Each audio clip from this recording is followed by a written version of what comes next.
The Fifth Dimension and What Dreams May Bring, with special guest Alexei Novitzky.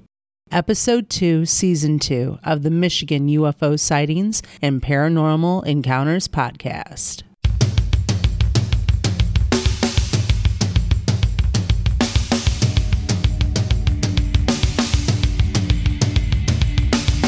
Welcome to the Michigan UFO Sightings and Paranormal Encounters podcast.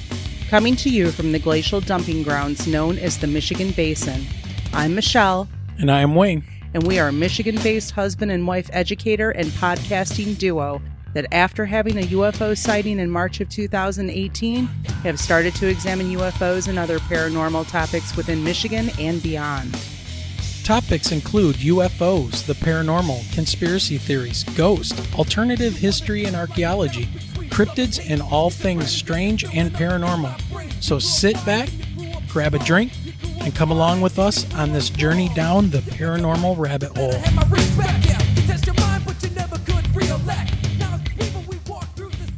All right. Hello, everybody. Hello, Skywatchers. What is going on? It is March 24th, 2022. In today's episode, we have a very special guest, and that is Alexei Novitzky. Guys, we've got about, 7 more days to watch the March skies. Yeah, and boy, do we have some interesting March news from the past we're going to talk about here in our news section. So hold on to your hats for that, because I think when we start to look back at some of this history, it's going to be pretty apparent that in Michigan, March is very active. You know what else is very active? I'm afraid to ask. Not my immune system. Oh, Lord. Yep. And by the way, first day of spring, here's your upper respiratory infection, sir. Have a good day. Okay, our audience doesn't need to know what's medically going on with you right now. Well, that's why it's taken so long to get the show done. Oh, that is true. So, yeah. Pure Michigan. And here I was just getting ready to start talking about how, every time I'm driving down Ford Road near 275, I wondered to myself, is today going to be the day? Am I going to get another chance to see a triangle? I'm not going to lie. I keep my phone right in the cup holder now. I feel that, I'm ready to see another one so I can actually try to get evidence of it this time. Me too. I definitely would want to see another one. And yeah, I'm ready this time. Maybe it's the fact that we're ready. Now we won't see one. Yeah. Yeah, there we go. Trying too hard. Maybe we just need to go back to playing bingo and being there till 2:30 in the morning. No. No, never mind. No. Bad idea. Bad idea. Abort mission. All right. So let's get into this. So, hey, everybody, don't forget that we are now on YouTube. Please search us out by typing in Michigan UFO Sightings and Paranormal Encounters podcast. It is all just one word, and you will find our channel. Please like and subscribe. Don't forget, we're also over on Instagram. You can follow us over there at MIUFOSPEP. You got your information with new show news that gets updated. Also on Twitter at MI_UFO. Yes, and if you have a story you'd like to tell, we would like to talk to you. You can reach out to us at mi.ufo.podcast@gmail.com. Send us a brief summary of your experience and we'll contact you to discuss things further and try to get your story or you on the podcast.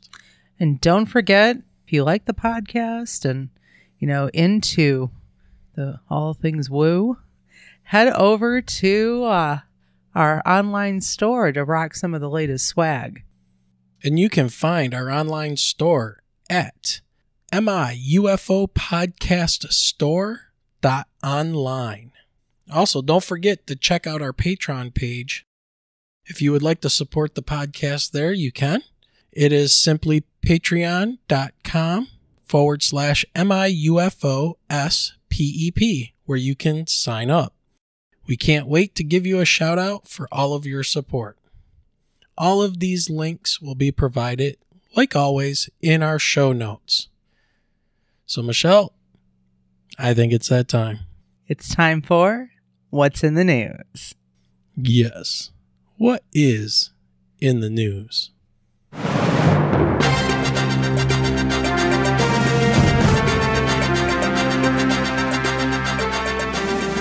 Well, straight from the sun, on the rocks. 5 huge asteroids soaring past Earth on St. Patrick's Day, and one is bigger than the Statue of Liberty. So NASA has its sights set on 5 close approach asteroids this St. Patrick's Day. So this was just a week ago. The 5 large space rocks are all on the U.S. Space Agency's near-Earth objects list. All of the asteroids made their close approaches to Earth this morning.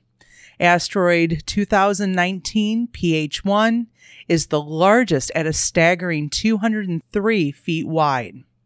In comparison, the Statue of Liberty from base to torch is 151 feet tall. That's a big asteroid that would cause havoc. So this large St. Patrick's Day asteroid just came about 2.9 million miles away from Earth. So while everyone was celebrating, asteroids were flying above.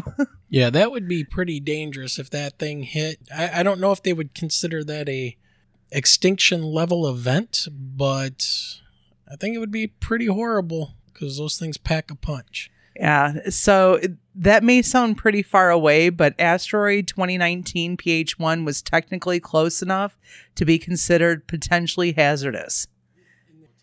So, and it looks like another one, the closest approach came from a slightly smaller space rock called 2022 EL6. This 190 feet asteroid came within 1.3 million miles of Earth. In the grand scheme of space, this isn't a large distance at all, so NASA still flagged it as something you want to keep an eye on. And you know, Alexei and I get into discussing a little bit about the comet impact theory and the ending of the last ice age. And as you can see with this article, space isn't that empty. There's things floating around that can cause a lot of damage, so... No, and that was just the first 2. So then any fast-moving space object that comes within around 4.65 million miles is considered to be potentially hazardous by cautious space organizations. A 78-foot asteroid called 2022 EU3 was the last close approach asteroid to shoot past within that 5. So an asteroid 2022 EU3 came within about 3.4 million miles of Earth. The other 2 asteroids to make the top 5 list on St. Patty's Day were called 2022 EM6 and 2022 EU6. And they were about 200 feet and 183 feet respectively. All right, Michelle, I got another news article hot off the presses. Yeah, let's talk about this one because anytime I see something followed up with a FOIA request, it's like, okay, who's digging? Well, a lot of these UFO researchers who are really deep into this stuff file FOIA requests all the time, especially now that there's the new Obama library that seems to have a lot of UFO documents that was released, just not too long ago. So there are people asking for those, but this one is really cool. It says here, this is from BigfootInvestigations.com. Strangely enough, strange place to find this, but it says 37 out of those 38 AAWSAP, the AAWSAP Defense Intelligence Documents released by the DIA. So just very quickly, what has happened is that it says here the Advanced Aerospace Weapons System Application Program. That's ASAP. And that's what Luis Elizondo's group ATIP came from. It says here, during the Bigelow Aerospace Advanced Space Studies, BAASS, contract with the Defense Intelligence Agency, the DIA, BASS commissioned 38 technical reports from a range of world-class aerospace specialists and academics. These technical reports were turned into Defense Intelligence Reference Documents known as DIRDs. I mean, come on, guys. DIRDs? Really? D-I-R-D? Okay. Anyways, I won't sit on that for long, but I can't help it. Hey, guys, where's the DIRD at? Which DIRD do you want? DIRD. Oh, God. Well, anyways, this is why sometimes you can't take this stuff too seriously. All right, so anyways, these technical reports were turned into Defense Intelligence Reference Documents, known as DIRDs, by the DIA's James T. Lukatsky. Various UAP researchers and others have obtained and made available a number of these DIRDs, a total so far of 13 by my count. Now, thanks to a recent FOIA response by the DIA to a UAP researcher who wishes to remain anonymous for the moment, we now have copies of 37 out of the 38 DIRDs.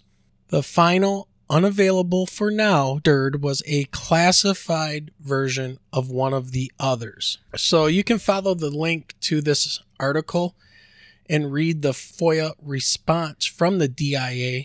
They have an image there that shows, and it talks about the 37 documents and things.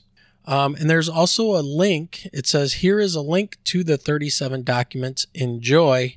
And you have to actually move your cursor over the words, here is the link. There is no anything else to click on. It's kind of confusing. Yeah, have fun with the FOIA request. So, of course, I just recently downloaded them. And I want to tell you a little bit about what's in here. You guys are going to love these titles. So I'm not going to read you all 37, but here's some highlights. Number 1, metallic glasses for aerospace applications. Aerospace applications of programmable matter. Pulse high-powered microwave source technology. Biomaterials. Materials for advanced aerospace platforms. Invisibility cloaking theory and experiments. Metallic spintronics, whatever that is. Here's one. Advanced nuclear propulsion for manned deep space missions. Warp drive dark energy and the manipulation of extra dimensions. Oh, Alexei, you might want to look at this DIRD. Let's see, what else do we have here? We got all kinds of things. Advanced space propulsion based on vacuum space-time metric engineering. Anti-gravity for aerospace applications. High-frequency gravitational wave communications. Metamaterials for aerospace applications. Let's see, what's another good one? Laser light craft nanosatellites. That's interesting. Negative mass propulsion. And the list goes on. You guys can look at all these. I'm sure they'll be fun to download.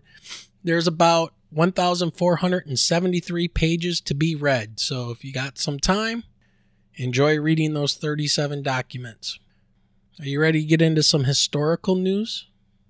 Because you do know that this month of March 2022 was the 56th anniversary of the swamp gas UFOs here in Michigan. And we'll go back to that. My favorite book title, Swamp Gas My Ass. Yes, absolutely. What a incredible time it was in 1966. A huge UFO flap here in the Ann Arbor, Dexter area. Had everybody on edge. Police officers were chasing them down and taking reports. J. Allen Hynek was here with Project Blue Book, and spoiler alert, they said it was swamp gas. And it all just kind of went away after that. However, we now know and have data from other news articles at different times. Starting with, orb in West Michigan sky remains unexplained. Lights headed southwest from Holland, officer says. This was March 15th of 1994. Muskegon, the craft hovered silently above the neighboring rural Holland farmhouse, some 25 yards away from where the children watched television. Its lights, inset on the globe-shaped object's body, oscillated in the spring darkness, but there was no noise. By the way, this comes to us from the Ann Arbor News Bureau, and this was written by Michael G. Walsh. Michelle Graves, 10, and her brother Joseph, 14, fled their living room and alerted their parents, Holly and Daryl Graves. "It was the weirdest thing I saw in my life," said Holly Graves, 36. "I was in the bedroom and I heard the kids say, 'Look at this, look at this.'" As she and her husband raced to their living room window, what they saw shocked them, they said. Across the roadway, hovering just above tree level, was something. It was just sitting there. It was a big circle. It had lights, but they weren't blinking. It was circular and turning and not blinking. The family called Holland police. The object remained in their vision no longer than 10 minutes, the family said. It was there, turning, and then it went south, slowly at first. Holly Graves said, "That wasn't a weather balloon. It wasn't a plane. I don't know what it was." One officer who responded to the call said in a tape-recorded statement to Mutual UFO Network that all he saw were lights in the night sky. So, and then the article continues on with the lights were heading in a southwest direction. So that's the first one. And this was the UFO flap that was being reported in 94, mainly on the west side of the state of Michigan. A lot of people saw UFOs entering Lake Michigan and coming out. So this was a very active time. We're going to go on to another article here. Michelle, why don't you start us off with this one? This was March 18th, our favorite day. Yeah. But 1994.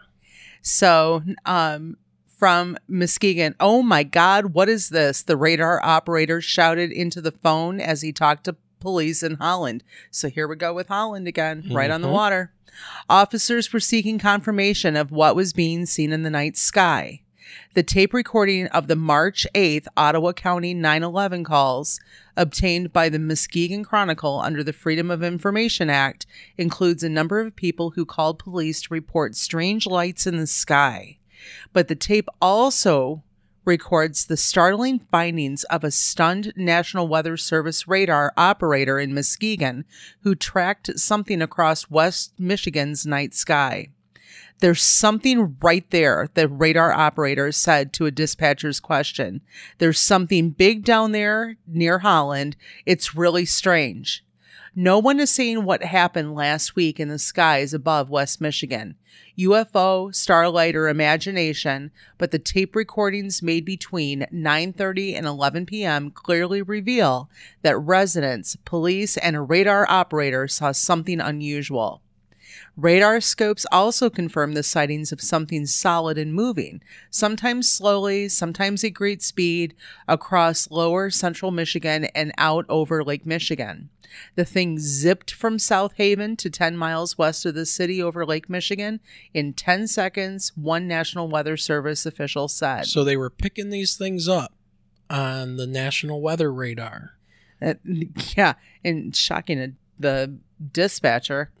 It's moving. I can see it moving. The unnamed radar operator at the Muskegon National Weather Service Station said to the dispatcher. And I think one of those radar operators has come out with a book describing what happened on that day. I'm trying to find out more information about that, but hopefully we can get the author of that book to come on the podcast. I'd love to hear that story. Tell the story. And again, this is March 16th, 1994. Researchers flocked to the state for UFO proof. Once again, we're in Michigan.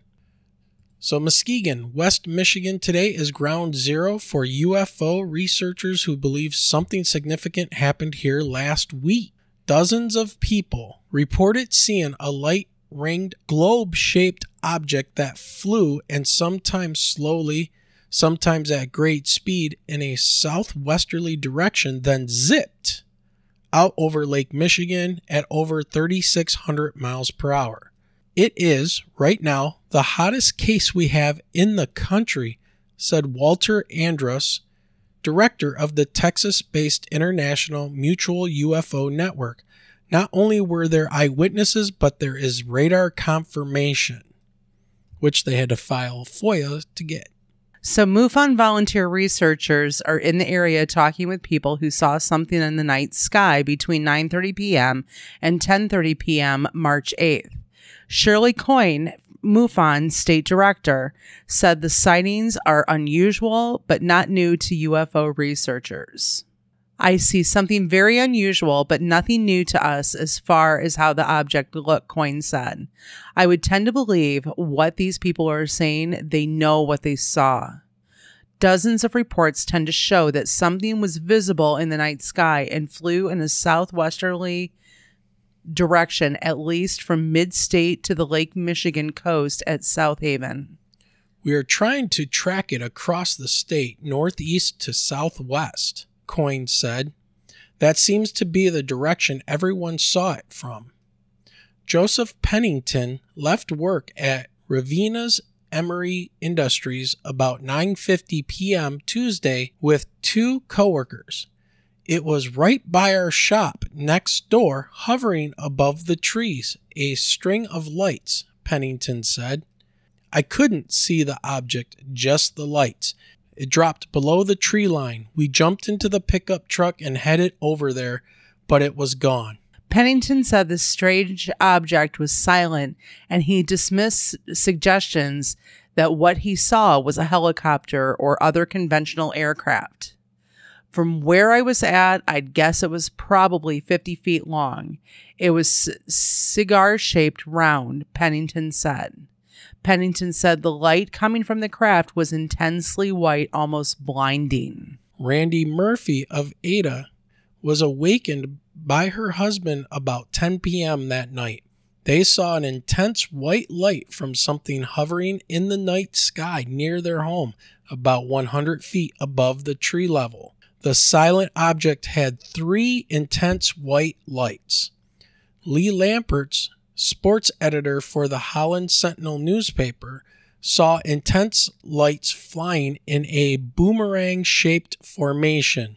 Andrus is familiar with the phenomenon. We call that the flying wing, he said. Sometimes it's reported as triangular or delta-shaped. West Michigan sightings are unique, Andrus said, because government radar tracked the appearance at the same time a police officer was watching it disappear in the southwest skies.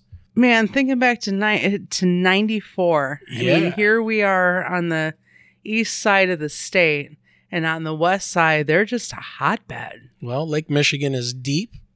It's a huge freshwater lake, and you know, these things were reportedly going in and out. Yeah. So March 8th. Wow.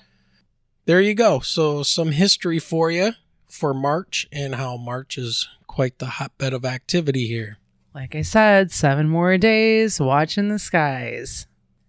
It's time for some shout-outs. So first up, we have the Chris Lato channel.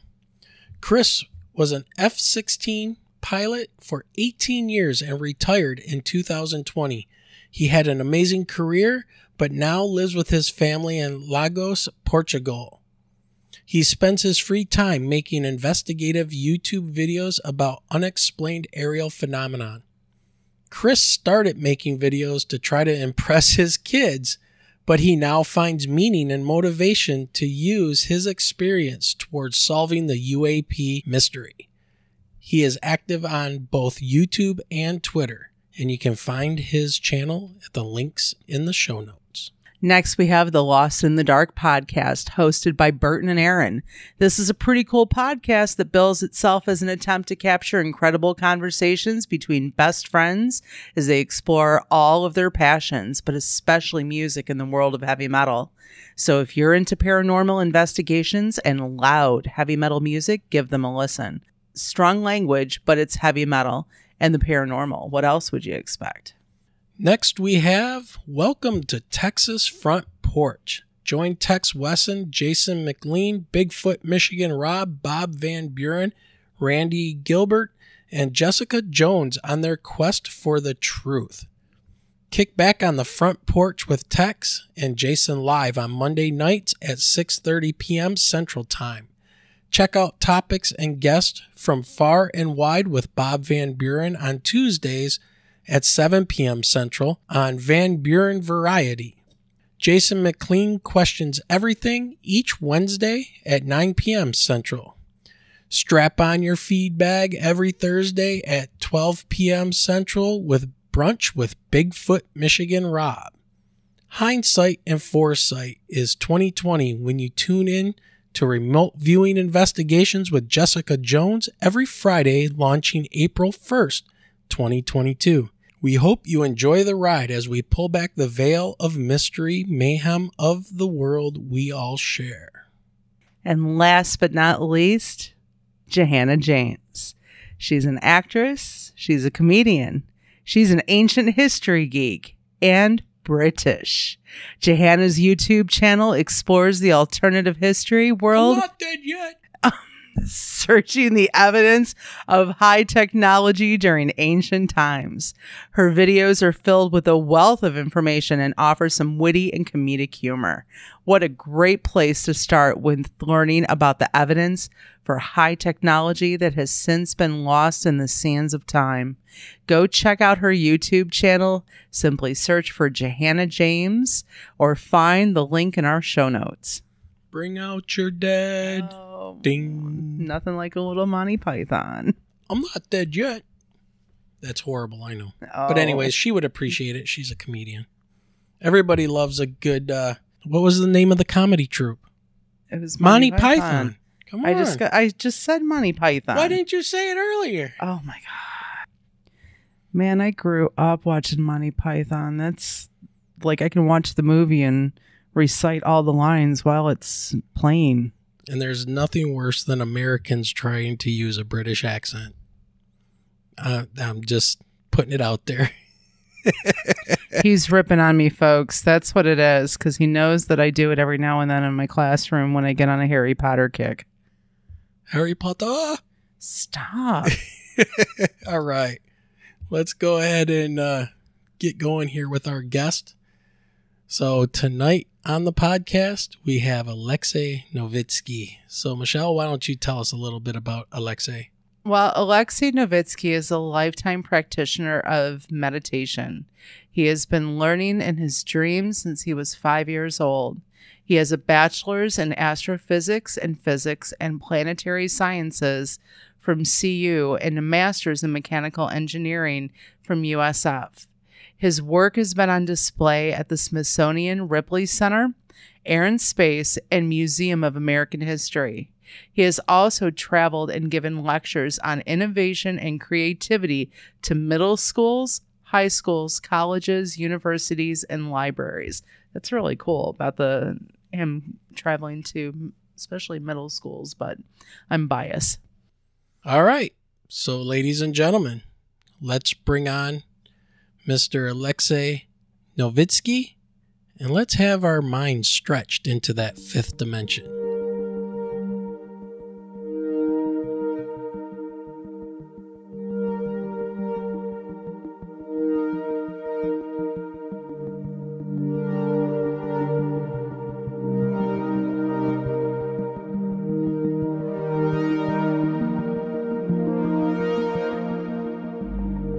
Alexei, thank you for joining us on our podcast. Yeah, thank you for having me on. I appreciate it. Yeah, it's great having you on. And like I was just talking about your book, and actually you have several books now. So I'm new to what you work on, and but I found what you were talking about very fascinating. So if you can, why don't you give our audience a little bit of a background on yourself and what you do? Yeah, for sure. Well, as far as my educational background, I went to the University of Colorado, and I have my bachelor's degrees in astrophysics, physics, planetary science, and astronomy, with a minor in geology. And then as far as, my, I guess, then I went and got a master's in mechanical engineering at the University of South Florida. But in my entire life, I've been a practitioner of meditation and have been learning in my dreams. And so, in my opinion, it was always very apparent that modern physics doesn't explain reality properly. Like, it doesn't explain gravity, it doesn't explain momentum. And the list kind of goes on in a way. Like, a lot of things are unexplainable by science. Like, for example, what is it to be alive? Is unexplainable by science. Like, what happens when we're born? What happens when we pass away? Lots of things were left completely unexplained. So kind of like that consciousness question, right? Like, what is consciousness? How can we have,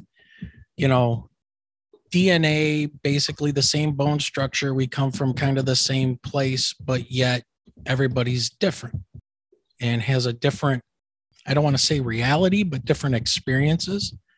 So maybe we can touch into that a little bit and go from there. Yeah, no, I hear you on that too. And like, what I've kind of come to realize after studying and writing all this is that we're all more similar than different to begin with. I mean, if you think about the energies that exist in reality, from like infinitely big to infinitely small, the differences between me and you and everyone, and even the matter that exists within our realm, is so microscopic and minuscule. It's kind of funny. The difference between, I think you get what I'm saying already there. We're more alike than we are different, but Definitely. We have our own, I don't know, frequencies, I guess. We manipulate the energy differently. Yeah. If I'm thinking of that properly, this is new to myself and my wife here, Michelle, that we're, unfortunately, fortunately, we were part of an experience, in 2018, where we saw this huge floating triangle about 15 miles from our house. And when we were telling Chris about this, I'm a earth and space science teacher. I have a bachelor's in earth and space science, mineralogy, geology, astronomy, all that good stuff. My wife is a 22-year veteran teacher of ELA and mythology. And we're educated people, and UFOs and all of this stuff was more of a fun, fancy kind of a thing to watch on TV, Star Wars, you name it. We're just normal people when it comes to that. And then we saw this 300-foot on a side, black triangle floating above the freeway, very close. And from there on, we had been wrestling with what to do about it. Well, the first thing we wanted to do was find out who else saw anything. So we started a Facebook group and kind of let it float around out there to see if anybody else saw it on the same night we did. And nobody saw it that same night in that same place other than us, even though it was 2:30 in the morning, but there were other cars out there and they had no reaction to it whatsoever. It disappeared without a sound when it started moving parallel to us. And it blew my mind scientifically, anything logically. The glowing orbs that were in the corners or the angles of this triangle were emitting light, but the light wasn't shining on the ground. So I don't know if whatever this craft was, they have some kind of control over the photons, the light. They were more like glowing, but it was so damn bright. It was ridiculous. It's hard to put into words what we saw. And that really, if I was by myself that night without my wife there, I probably would not have said anything. He would have came home and not have said a thing to me either.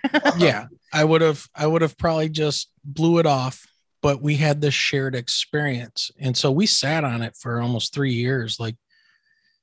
But we got so many responses on our Facebook page about stuff here in Michigan. We decided, you know what, let's see what we can find out from other people from around the world. What's really going on with this topic? Lo and behold, in June, the government releases the UAP report. Right. And we had no idea about what was going on in any of this stuff. And then we find out this has been going on for some time, and the government's been behind a lot of secrecy and investigations. And then that opens up the whole paranormal realm and things they were looking into in the paranormal. I mean, it's blown my mind. And here we are now in our second season of this podcast, talking to people like you, searching for, and I don't want to sound selfish, but in a way I'm searching for, and Michelle may be totally different on this, but for me, I am searching for answers for me, because what I saw, I'm doing this for finding answers. I want to figure out what this is, and I want to play with it. So, you know, that's kind of where I come from with my feelings on it. And Michelle may feel the same way or not. We haven't really talked about, where. No, we just came home, started the Facebook group shortly after, and just kind of kept quiet and didn't talk to each other about what we thought it was. Yeah, strangely enough. I mean,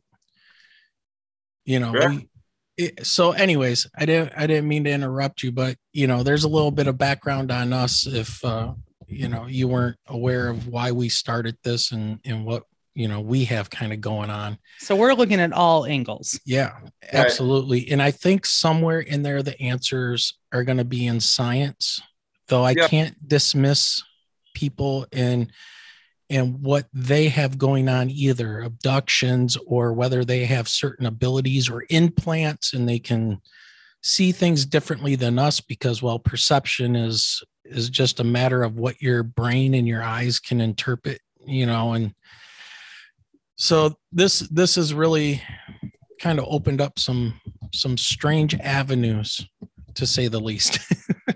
Right. Yeah. Well, I mean, as far as my experience, so that was probably like a pretty overwhelming experience, that made you essentially change your view or start seeking a new view, right? Like, yes. Instantaneous acceleration is the thing that mostly caught your eye about it, or? No, what caught my eye was I thought it was a crashing airliner from Detroit Metro Airport. I saw we both saw these three massive lights, and I thought they were landing lights, but I'm a pilot guy. I know general aviation. I've been around aircraft my whole life. We live right by Metro Airport. We watch the planes come in day, night. I know the strobe lights. I know the landing lights, and these lights were too far apart. And then as we got closer to it, I saw that they weren't lights. They were globes that were recessed up inside this gigantic black triangle. And it wasn't moving. It was floating there. Right. And as we went on the expressway, we had to do like a 270 degree, circular motion on the on-ramp to get going south. The thing rotated in place so that it was pointing south and then moved parallel with us. And so I started gunning it, and we lost sight of it going past some trees. And we went down this little sound abatement part of the expressway. And when I came back up and looked over, it was just gone. And there was no sound to this thing because I had rolled down the window to listen to see if we could hear anything. There was nothing. There was no light shining on the ground from these massive orbs that were there. Any light that was reflecting up, it was so low. Any light that was reflecting up off the ground from like the street lights was being absorbed by this weird kind of skin. It almost looked like it was being heated up by the light. And it was like a mirage looking type of thing. Yeah, it's hard to explain some things sometimes, for sure. Yeah, it changed our trajectory. And I have talked to people and let's see what you think on this. And you might agree or not, but I think that's what these things, or whatever they are, kind of do to people. That's like kind of their purpose. And when I saw you talking with Lou and Chris and Tony, and it's like, why are they here? What are they doing? I think that's what they're doing. They're giving us glimpses to awaken something in some of us to get to where they're at. That's just kind of off the top of my head. Like, they're inspiring us. Hey, look at this gigantic triangle here. Look at how we do it. Try to figure it out. Bye. Right. So just a thought. No, it could be that, or people are just naturally inspired by things that put them into awe, right? So it's either one. As far as my understanding, basically, I've been learning in my dreams for a very long time. Like what I mean by that is I wake up from dreams knowing how to do things I didn't know how to do before. The very first time I rode a bicycle was in my dreams. I woke up and I went straight to my brother who was 6, and I said, I know how to ride a bike, you know? And he said, show me. So he took the training wheels off my bicycle, and I just jumped on and rode in circles by myself.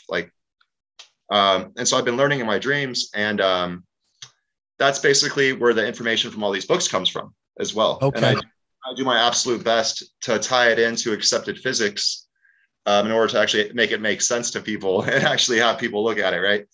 And so based off of all the information, I've been able to create a model that explains, that potentially, you could say, explains the phenomenon all the way from the different densities of experience to how it relates to consciousness, to the angels and demons aspect of it, the past and the future aspect of it. Basically, I do my best to incorporate it all into one model, right? That shows all of that and how it's possible with one motion through one fluid. And so it's a very clean model, you could say, it's not too messy.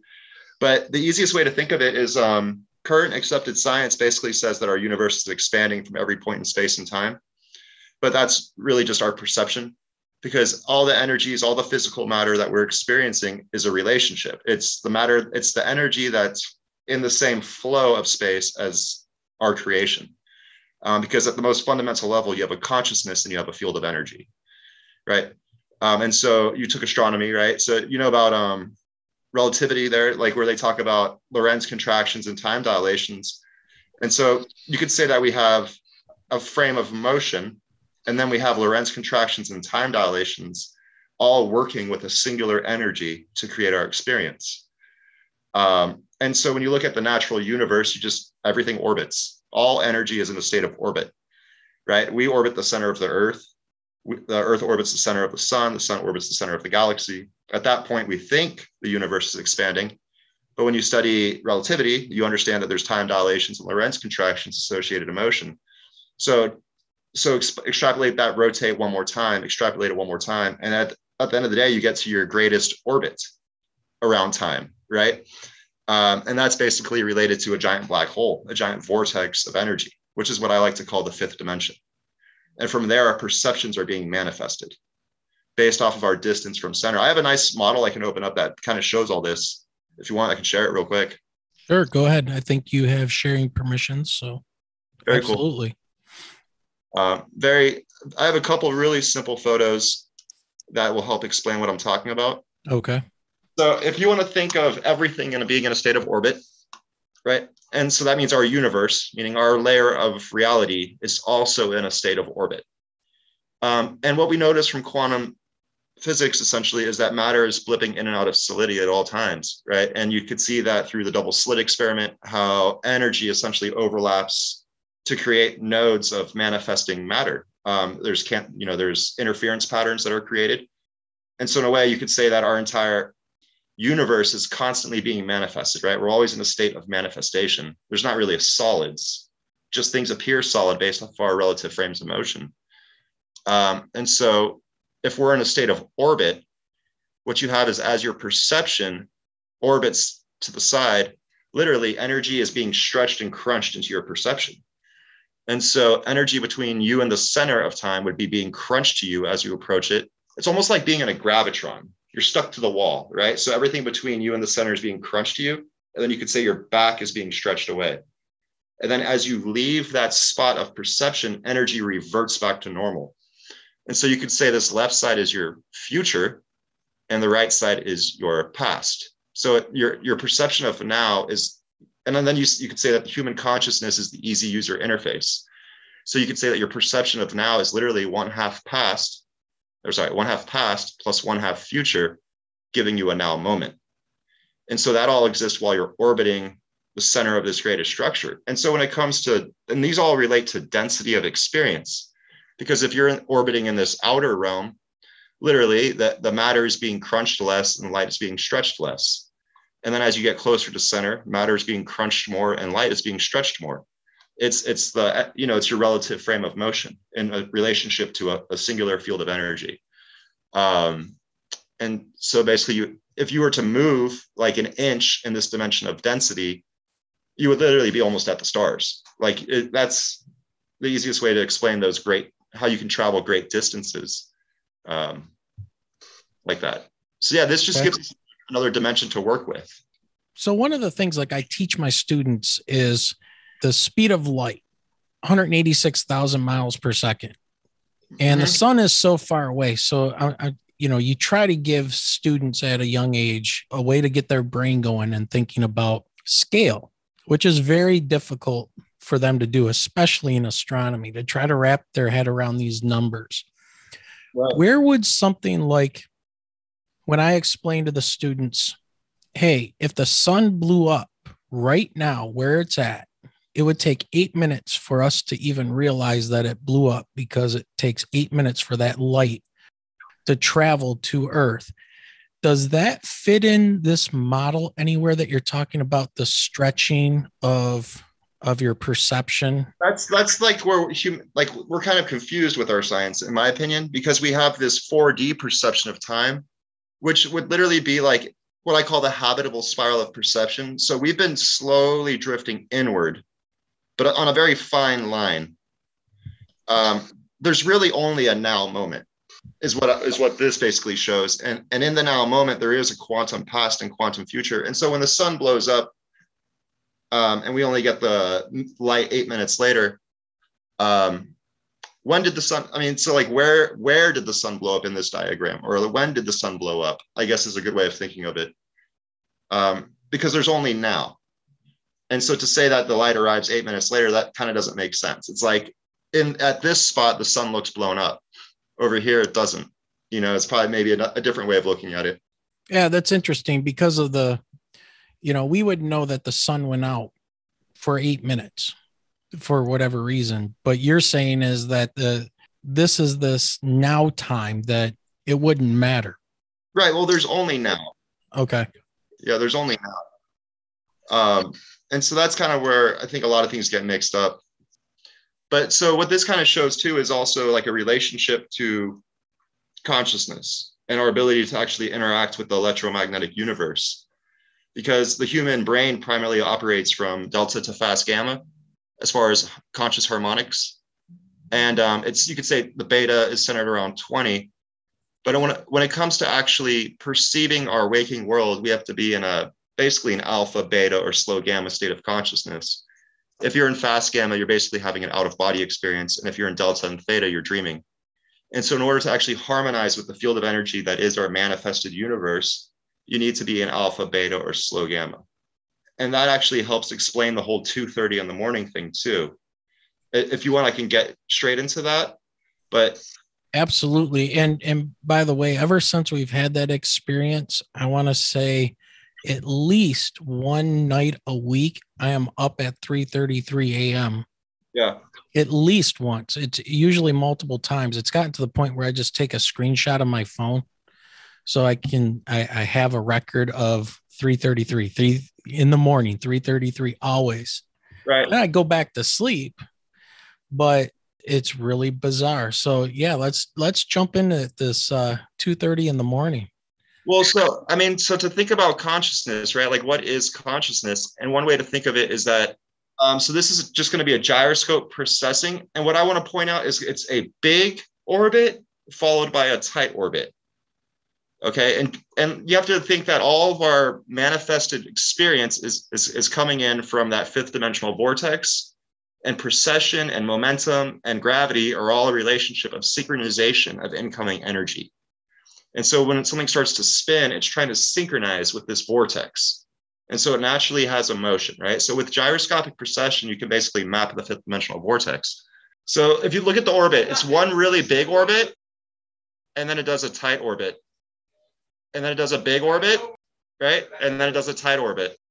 So you could say that's the orbit of a gyroscope hanging on a string at a 90-degree angle. Okay, now what I want to share with you is a book called The Fifth Dimension. So The Infinite Pool of Experience and Awareness is basically 6 books put together to make an anthology. Yeah, and the 5th book in it is called The Fifth Dimension. So I'm just going to open up the infinite pool so that I can flip through all the books at once, kind of making it easier to work with. Okay, so we just looked at that processing gyroscope. Yeah, so it goes around in a tight orbit, goes out to a larger orbit, and then comes back to a tight, and it repeats that while it's spinning itself. Okay, so we talked about a fifth dimensional vortex, right? And when you think about your brain, or you think about any frequency being created within our perception, a frequency or, a wave is basically a pendulum going back and forth, or it's energy that's orbiting. So if you're thinking about light and the speed of light, and you're thinking about frequencies and wave nature, and we're in a giant black hole, which is an energetic vortex, you could say that each one of your conscious harmonics, meaning delta through fast gamma, actually has a different size orbit. If you consider acceleration towards center at light speed while orbiting, right? And so basically from that, you're able to create something called the table of universes, which is right here. And so from the table of universes, let me see, so from the table of universes, basically you see there's average frequencies, and you have your average harmonics, and then you can have average diameters. What we also notice is that human consciousness has something called the circadian rhythm. Like a properly tuned human follows what's called the circadian rhythm. And so if you wanted to map your consciousness through the dimension of density, following the circadian rhythm, you can make a map, right? So in the delta wave, you're only harmonizing with the biggest rings. So the red rings in this drawing, this would be delta, so deep sleep. And just to kind of show you, with alpha, it's 1/4 the diameter as far as the information field. Alpha is 1/4 the diameter of that. Beta is 1/4 the diameter of that. And so when you start thinking now, okay, now let's map out consciousness through density, you realize, well, basically from 11 p.m. to 2:30 a.m., you're in delta. It's kind of just flying out. And then after delta comes theta, and this is basically what they call the witching hour, or where a lot of UAP events happen. And so you're harmonizing with this theta field, and you're at about this distance, which is about 1.5 times 10 to the 5 meters away from the center of time, if you want to consider acceleration towards center at light speed. And so then after theta comes alpha and beta. But what you realize here is that you don't go to alpha and beta and then to alpha and then back out. You do alpha and beta and you switch throughout the day. And so a more accurate orbit is to do a big loop with a tight loop inside, and then a big loop outside. And so I made this orbit before I saw that gyroscopic precession video. And they just ended up aligning almost perfectly, right? Yeah. Yep, and so absolutely. Yeah, and it shows the different fields that your consciousness is actually tuned to, the different harmonics and things like that.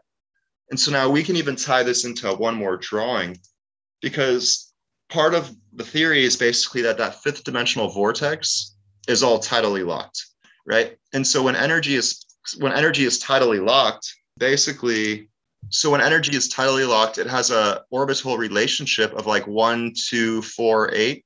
But what I'm more talking about is like actual orbits, like the moons of Jupiter are tidally locked. And so for every time one rotates, the one inside will rotate twice. And the one inside of that rotates 4 times.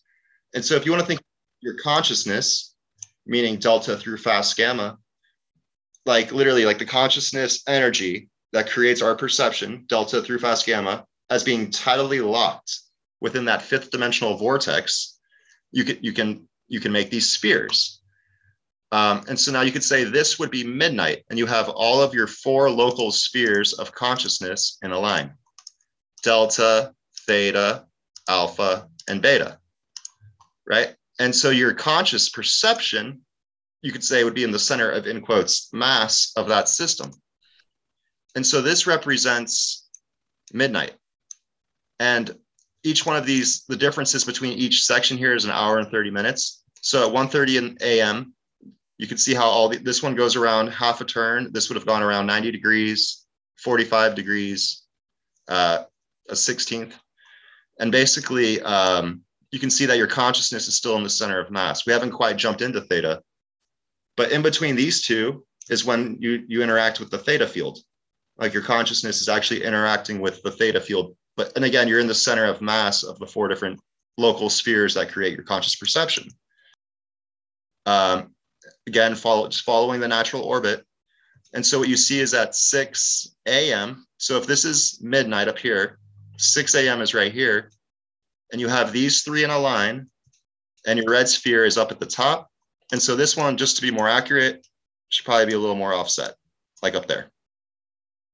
All right, so then you can continue to orbit, meaning all of these orbit with their tidally locked rates.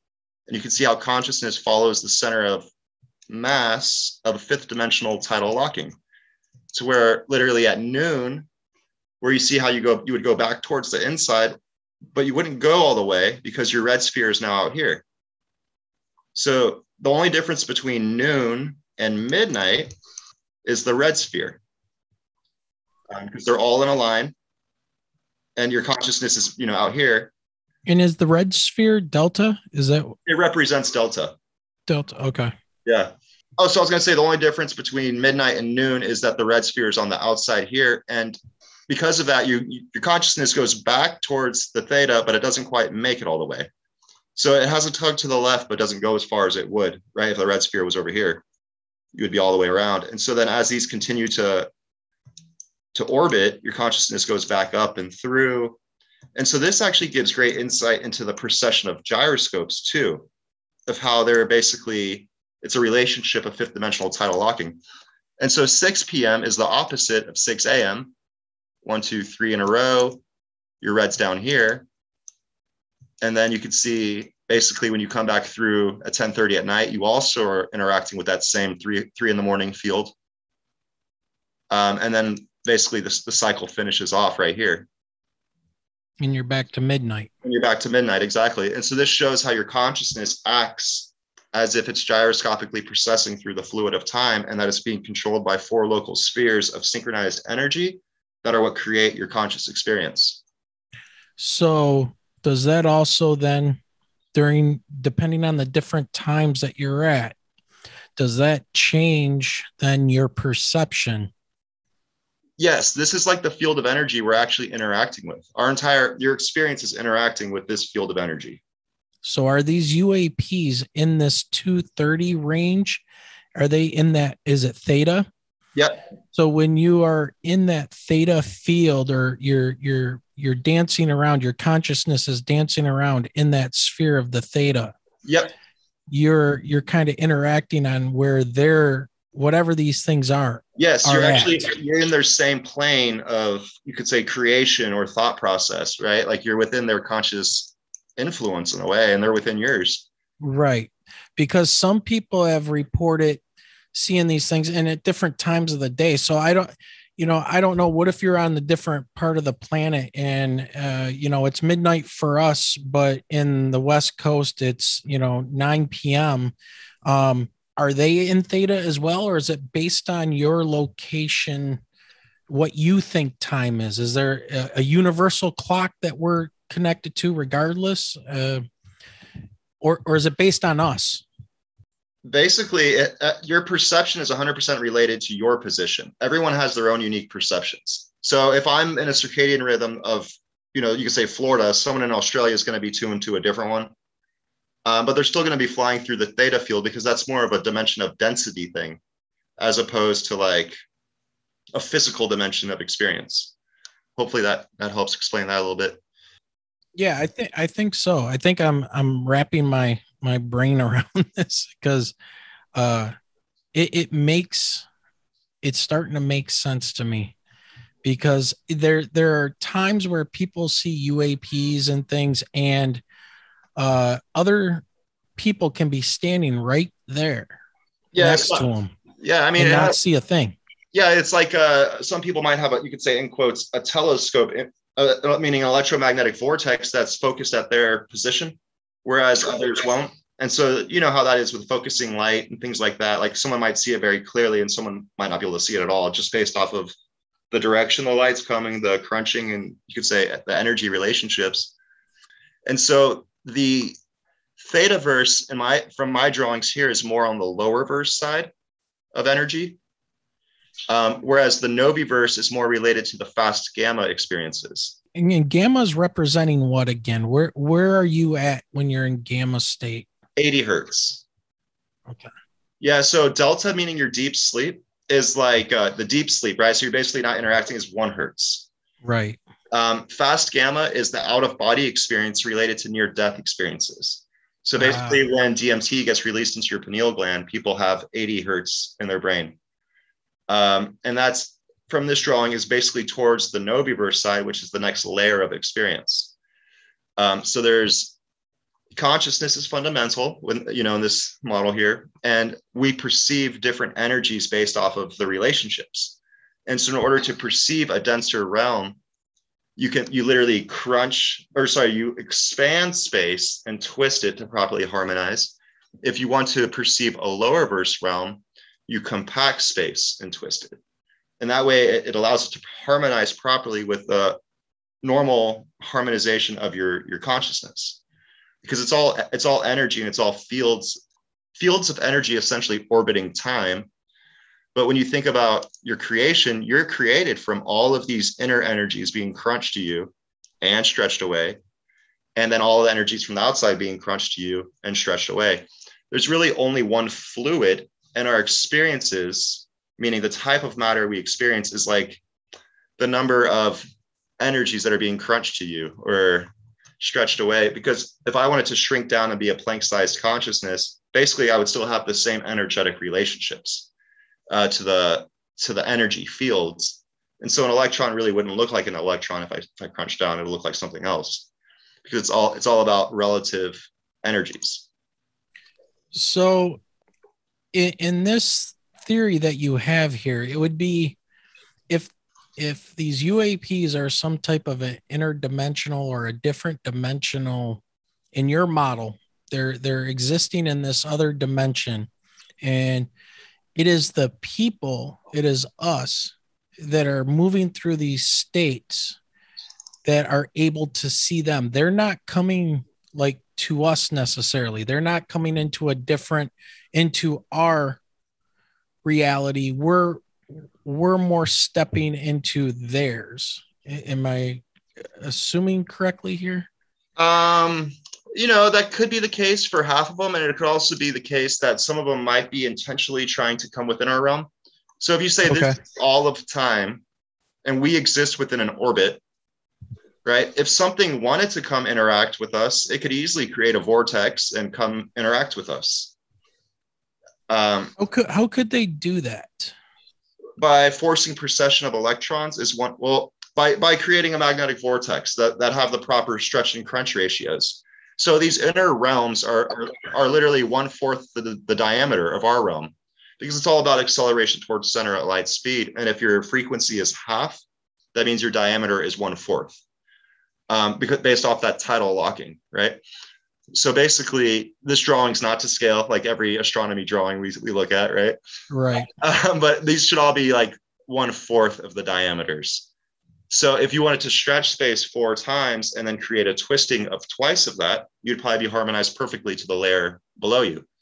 If you wanted to crunch space 4 times and then twist it twice, you would be perfectly harmonized with the layer, or slow it down by twice, essentially, you'd be harmonized with the lower verse side. So magnetic vortices create tunnels, you could say, to inner and outer realms of experience, meaning the different dimensions of experience. And so we don't consciously perceive things that are in the lower verse side or in the Noviverse side. Like, it's literally not within our field of perception. We can only perceive things that are within our layer of physical energy, right? Sorry, I'm kind of going through these random ones, but so basically this shows that there's time dilations associated too, because if the orbits are faster inside, you literally cross the events quicker. So your orbit is slower out here. So events towards the outside take longer. Events towards the inside happen quicker, but it's all happening in the now. Easiest way to put it. Yeah, it's mind-blowing and very interesting all at the same time. And it's like, I feel like I'm getting these little grasps of it. Right. And then it's like, I think I get it. And then I don't know, because now I'm asking different questions. Well, that means you're asking the right questions, right? We're getting a little bit closer. Well, so one of the reasons why I'm asking you about this is because in a lot of interviews that I've seen about, from Lou Elizondo, is this always comes up that maybe these are things that have always been here and we've now just been able to interact with them or see them or track them on our new sensors that we're putting out there. So maybe they're interdimensional has been dropped a lot too, and when I saw what you were talking about, things were kind of ticking in my head a little bit about what if these new sensors that and I'm speculating, but what if these new sensors we've created along with maybe nuclear weapons and things like that, but these things have been visiting for a while, but maybe these signals that they're using for radar and warships and Aegis cruisers and all of this stuff, is it possible, and I would think you would be the person to ask, that these radar beams and different frequencies of electromagnetic radiation they're sending out, could it be crossing those realms and being detected? That's why you always find these things around, like battle groups, and they seem to be interested in the the training areas of fighter aircraft, and now maybe they're just a different civilization, and they're sending their scouts and things like that. But my question is, could this technology that we're using to track things be sticking a finger into their realm, and going, come here, check this out? That's one thing that, again, is hard to understand, right? Yeah, because we are created from this entire line of sight. So the denser realms of experience exist within us. Our stillness is what creates the habitats for those denser realms. And we are also created from the less dense realms. So if you could imagine this sphere right here were to be in line with this one, and if this one were to be in line with this one, we're being created by the same energies. So we're always overlapping and we're always coexisting. And you could say in this dimension of density, we're always coexisting. Like I'm being manifested from the same waves of energy that they are. When it comes to nuclear concerns, I think that's because if you were to consider the atom, which would be much closer to the center here in this drawing, what you realize is that when you start splitting apart atoms, you're basically splitting apart universes. So they might not like that, but that's just an idea right there. I mean, I don't really know for sure. Yeah. There was another point you mentioned. Oh, and so when it comes to why are we interacting with more nowadays?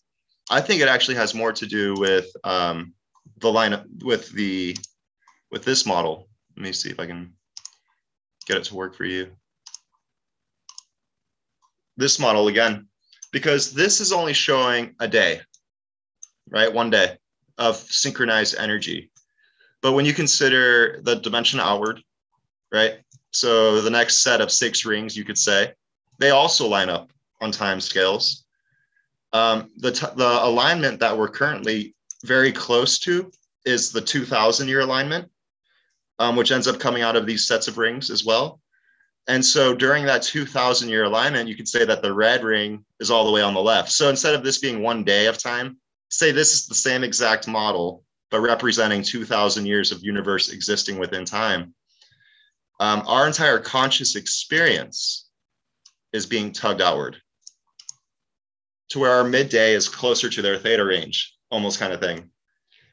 And so that's what, in my opinion, that's what I take away from dimensional alignments, is that they literally create a tugging on your conscious experience in this 5th dimensional vortex. So I think that has a lot to do with actually why we're experiencing an increase, is because that happens every 2000 years or so. And so the last one related to the coming of the Pisces, related to the Star of David and Jesus. And you could say that this one is related to the age of the Aquarius. See, and when I'm looking at these models, I can't help but think about sacred geometry. Yeah, it's all very tied together. 26,000 years, basically. Yeah, right. And how a lot of ancient cultures were very much tied into understanding the astronomy that, we're figuring out again. But, I looked at those models and I couldn't help to start. And when you said 2,000 years, I started thinking of these different ages we go through, depending on where we are and what constellation is what. But there's this gigantic wheel of time.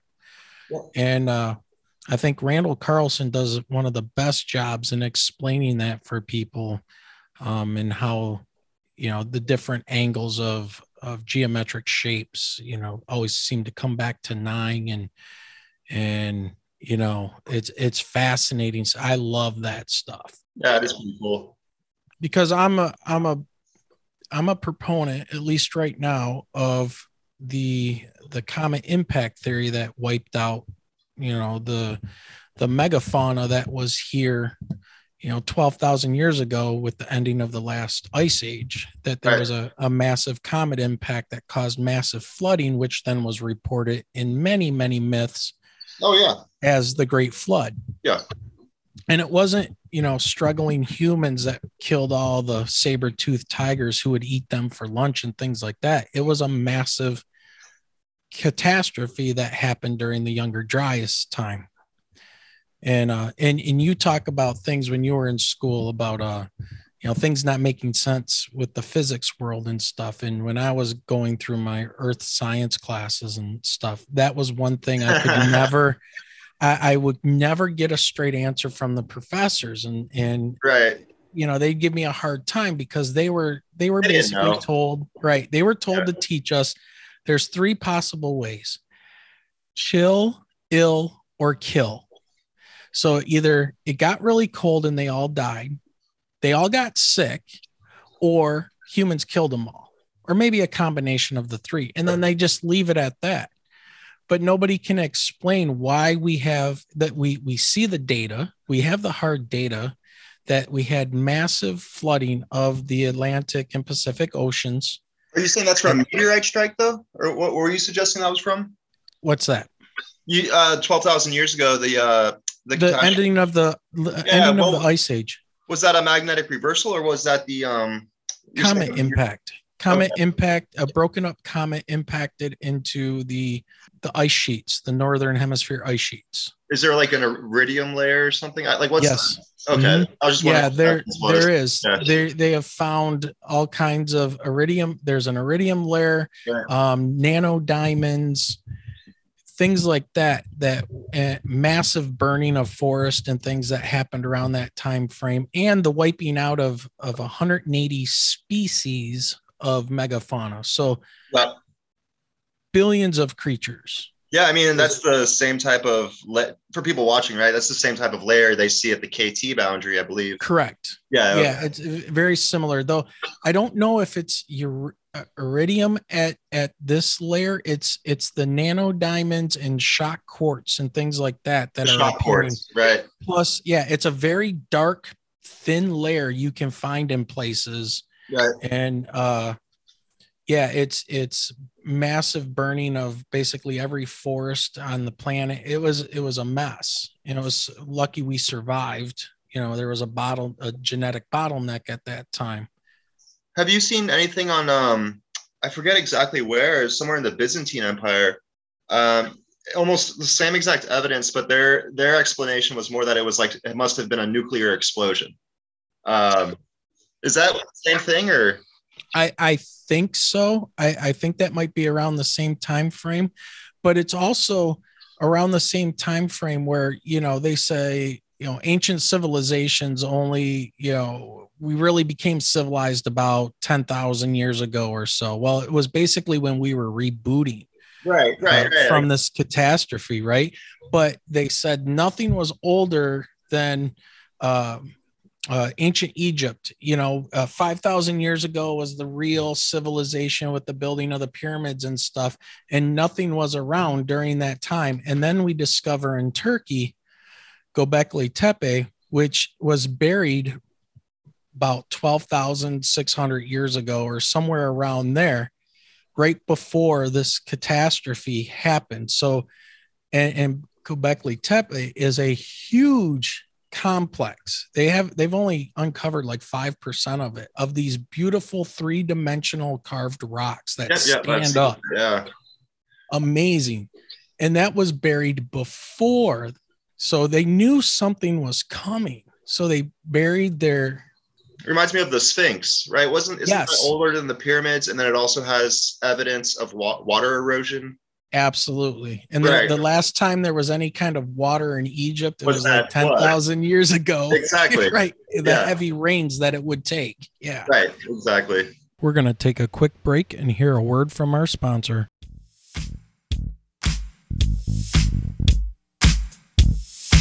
What is up, you guys? It's your girl Gemma Jade from Gemma Jade YouTube, Moon Bear Oracle, Paranormal Chop Shop, and Spaced Out Radio After Hours Show. You're here listening to Wayne and Michelle with the Michigan UFO Sightings and Paranormal Encounters podcast.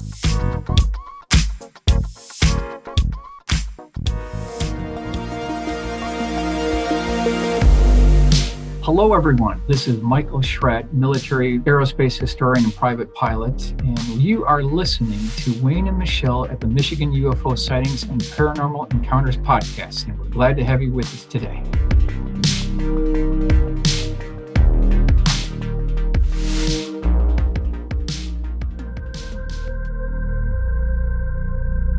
Hi, this is Sev Talk from MUFON, and the author of You Have the Right to Talk to Aliens, and the host of Alien Spirit TV with Sev on YouTube. You're listening to Wayne and Michelle at the Michigan UFO Sightings and Paranormal Encounters podcast.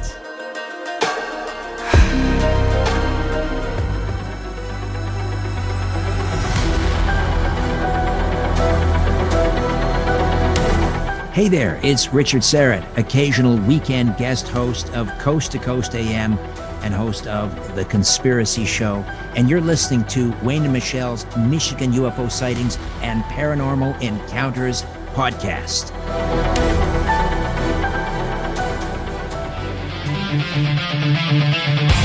What's up, everyone? This is Burton. And Aaron from Lost in the Dark podcast.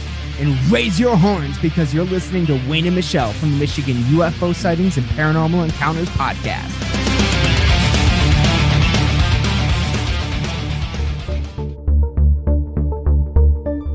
Hi there, this is Christina Gomez of Paradigm Shifts and the Debrief Media, and you're listening to Wayne and Michelle on the Michigan UFO Sightings and Paranormal Encounters podcast.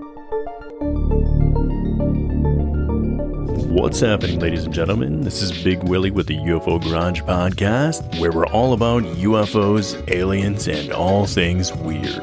I also run a podcast, Band of Bearded Brothers, with my brother Micah, BOBB for short, and you are listening to Wayne and Michelle with the Michigan UFO Sightings and Paranormal Encounters Podcast. So take a seat and buckle up as they educate us on all things woo. Yeah. So, and I think that gets overlooked and poo-pooed, though I think ideas are starting to change in looking at this comet impact theory, very closely now. But because religion and science have been at each other's throat for the last few hundred years, anything that talks of catastrophism and not uniformitarianism is kind of thrown out. Oh, you're trying to give credibility to like the Bible and all this. No, I'm trying to say that 150 plus myths from people around the world might not be all that wrong. No, they might be sharing a common history, right? Like exactly. Yeah, exactly. Yeah. So I find it funny, like how much emphasis people put on science, and there's it's right, but most people, like you're saying, are just, you question the professor, and the professor is going to give you a hard time because you're not listening to the accepted answer. So it's like science is great, but people are so scared to make changes within science once they're considered truths. Right. Yeah. I was going to ask you one of the questions. Have any like physicists and things like that looked at your work and given you some kind of pushback, or have you hit any brick walls or gatekeeping or anything like that with your ideas? No, I haven't received any negative feedback from any physicist, because I think it's really hard to argue that at the most fundamental level, we have a consciousness and we have a field of energy. And then I think it's hard to argue that time dilations and Lorentz contractions are a thing. And then I think it's hard to argue about that all energy is in a state of orbit. So put those three together, that shows us that our fundamental understanding of the universe is completely wrong. Like, yeah, when they say that universe is expanding and they say these different things. And then when you add to it the manifestation of matter, like just flipping in and out of solidity, like where does that come from? It comes from the denser and less dense realms of experience that are all orbiting this greater structure. But yeah, I haven't heard any feedback, but in the same sense, like I'm not sure if the right people to offer feedback have looked at it in a way. Okay. But what's cool is I just sent out 2 of my books to Luis Elizondo. And when I spoke with him last, he said he would pass the information on to Abby Loeb. So we'll see what happens with that. Oh, excellent. Yeah. That would be great to see his, what his responses would be to some of your ideas there. Cause and you said you were learning all of this through dream state, correct? Yeah. Very intense meditations. So this is the first book I wrote. It's called, I wrote this one in 2014 and I rewrote it, but this is the original copy. It has this cover, like so just so you can see the differences. I've made it a little bit jazzier. Right. A little bit. But this one also had philosophical discussions in it. All the philosophical discussions that are in the liquid light state universe come from my original write in 2014. I did not touch it. I made a very specific effort to not change those. And then what I was going to say is, but I have been learning in my dreams, and they all come from very intense like visions to where it's like, you need to write this right now kind of thing. And so I do. I write it out, and I typically write the entire book, including drawings and everything, in 1 to 2 sittings, and then send it straight to printing. Now, do you have a teacher in this dream state? Are you seeing the manifestation of something they're teaching? You're smiling, so am I hitting on something there? Or I don't think anyone's ever really asked me that. There is master's orders. Yeah, I mean, like if you want to be like realistic about that, the very first time, it's not master's orders. You could say it's a guide, a meditation guide, and it's different. It's changed throughout time, meaning my lifetime. The very first time you could say I had one, I was about the age of 10, and that was literally a gray being came out in front of me and held up both of its hands and taught me the delusions of mankind. I said, we put the rocks where they are. We put the trees where they are. We put the concrete where it is. We create all the philosophies we follow. We create with our wants, don't wants, assumptions, and expectations. We create the physical reality that we experience. These are the delusions of mankind. Mankind is in a state of delusion, like where they think they're things. Like, for example, I think I'm a doctor. I'm not, I mean, just an example. Like, I think I am a construction worker. I think I am this thing. Where in reality, we're all humans that are on Earth, right? And then we have all these things that I am and we do, and we try to project onto others. And you could say society is in a very delusional state because you have the most raw experience, again, which is, consciousness, field of energy. In the physical realm, we have the most raw experience, human on Earth, right? Everything else is somewhat of a delusion. Like we're born into these different fractals of delusion. Like I was born in Cape Town, South Africa during the apartheid. I don't know where you were born. I'm just guessing in the US somewhere, right? Michigan, yeah. Right. Michigan. Someone else was born in a different country and someone else was born in a different country. And those are all different flows of space that I'm not saying that they're wrong by any means or anything like that, but they're different fractals of experience. And they're different flows of space. So there's all these different flows of space that have been created by man over time. And so I was shown all that, right? And basically I was removed of it. was removed of delusion at the age of 10, and I was taught to never pick up any of them again. So stay free of delusion your entire life was one of the main challenges. So go learn stuff. Yeah, go learn science, learn what people say. He says this. And so it's always like, that's what they say, or that's what they think, but that's not really my reality. If I want to get an A on the test, I put these answers and I get the A. You know, I passed the test, I got an A, but that's not the truth. That's not really reality. That's reality inside of a delusion. Exactly. And getting the accepted grade, right? Yeah. Yeah. So then are we animals having a spiritual experience, or are we spirits having an animal experience? Science says animals are beings that reproduce, right? I mean, we don't have cell walls, apparently. You know what I'm saying? Like, so animals that's a human definition of animal. So that would be a delusion. It's hard to describe. So I would just say that we're all spiritual beings, and everything is a spiritual like when it comes to the space of the in between my atoms, I mean, you see 0.00001% maybe of the energy that literally creates me. It's coming from the denser realms of experience and the less dense realms of experience, the past and the future. I would say we're more a being of spirit than we are a being of flesh and bone, as far as percentage of the body, right? That actually makes you. The physical you experience is just like a tiny little sliver of it. Where does meditation fit in on this?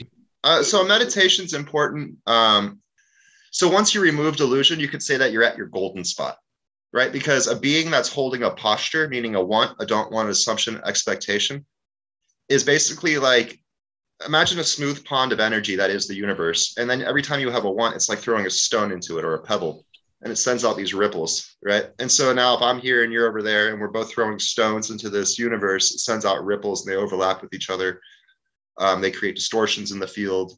Add 3 people, now you have 3 sets of ripples coming towards each other. But like, so a being without delusion literally doesn't create ripples in space-time.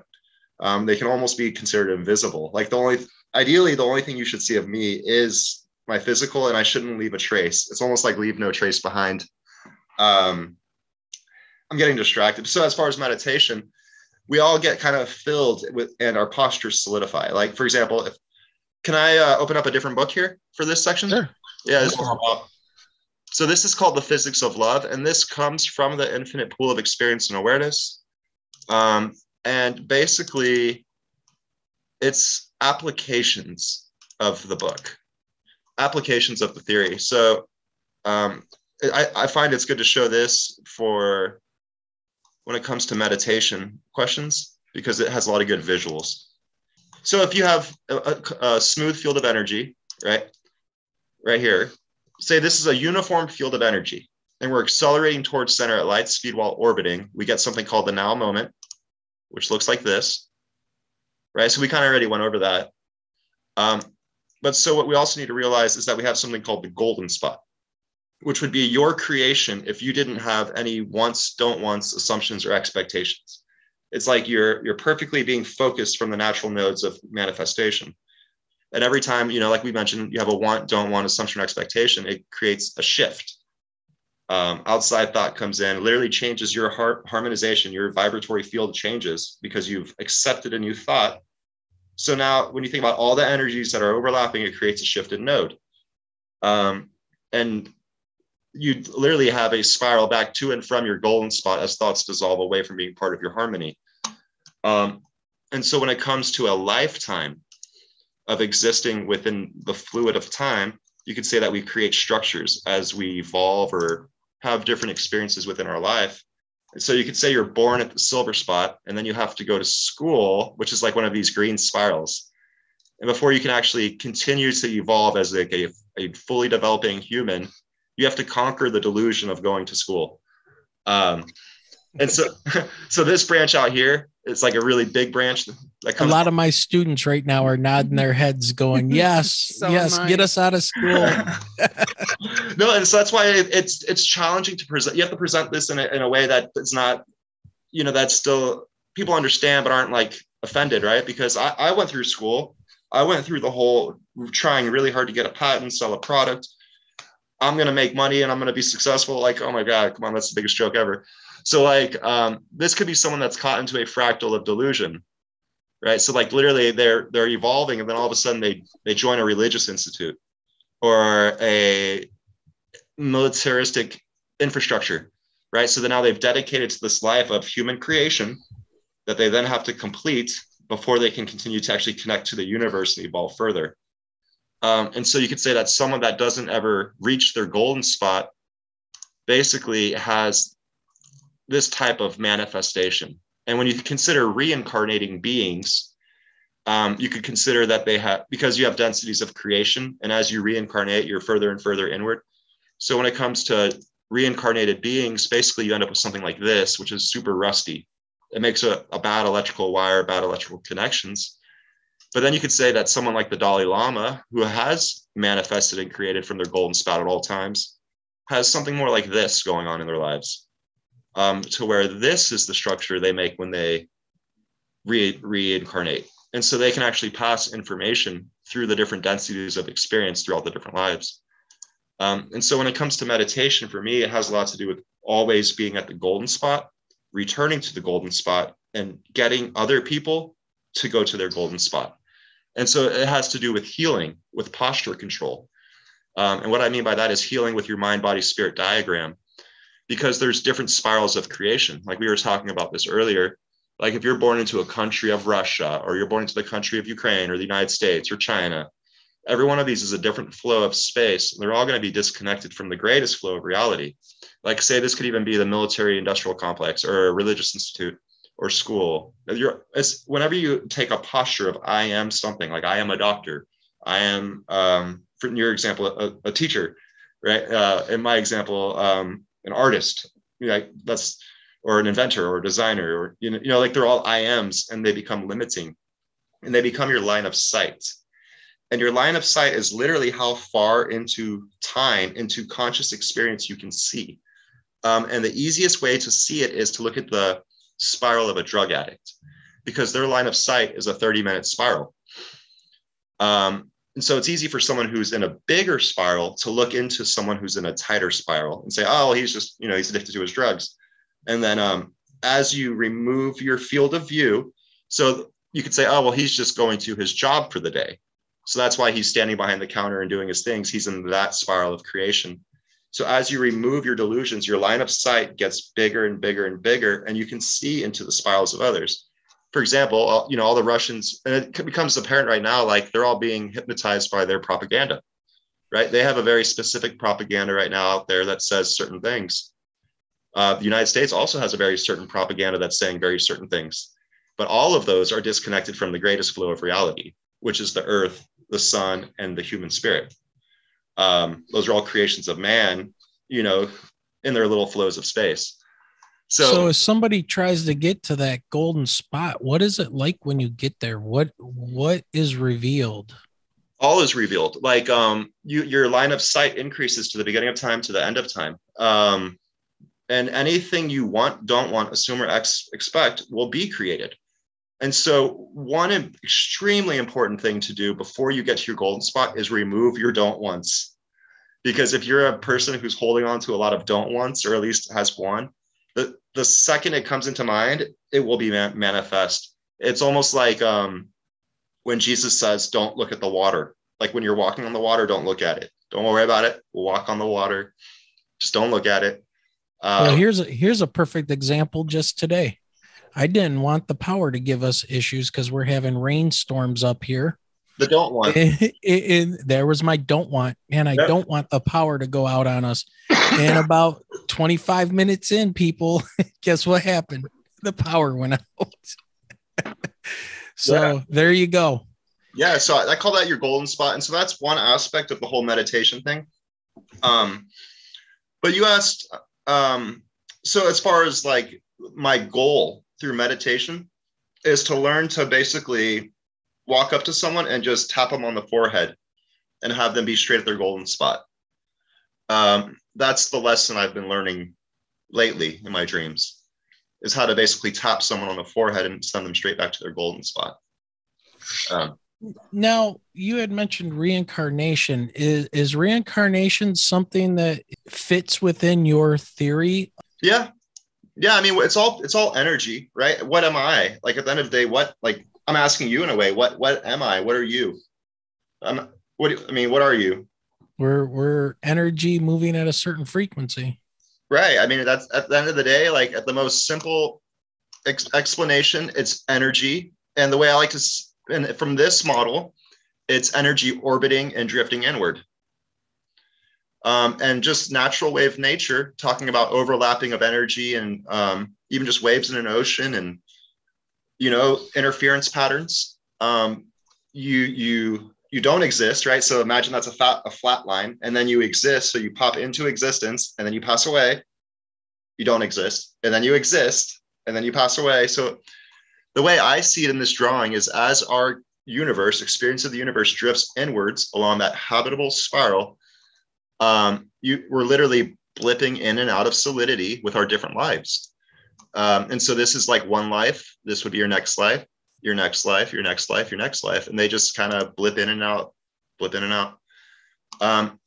there's also, so that's a reincarnation on a short time scale, all within universe, meaning our layer of reality, right? All within universe.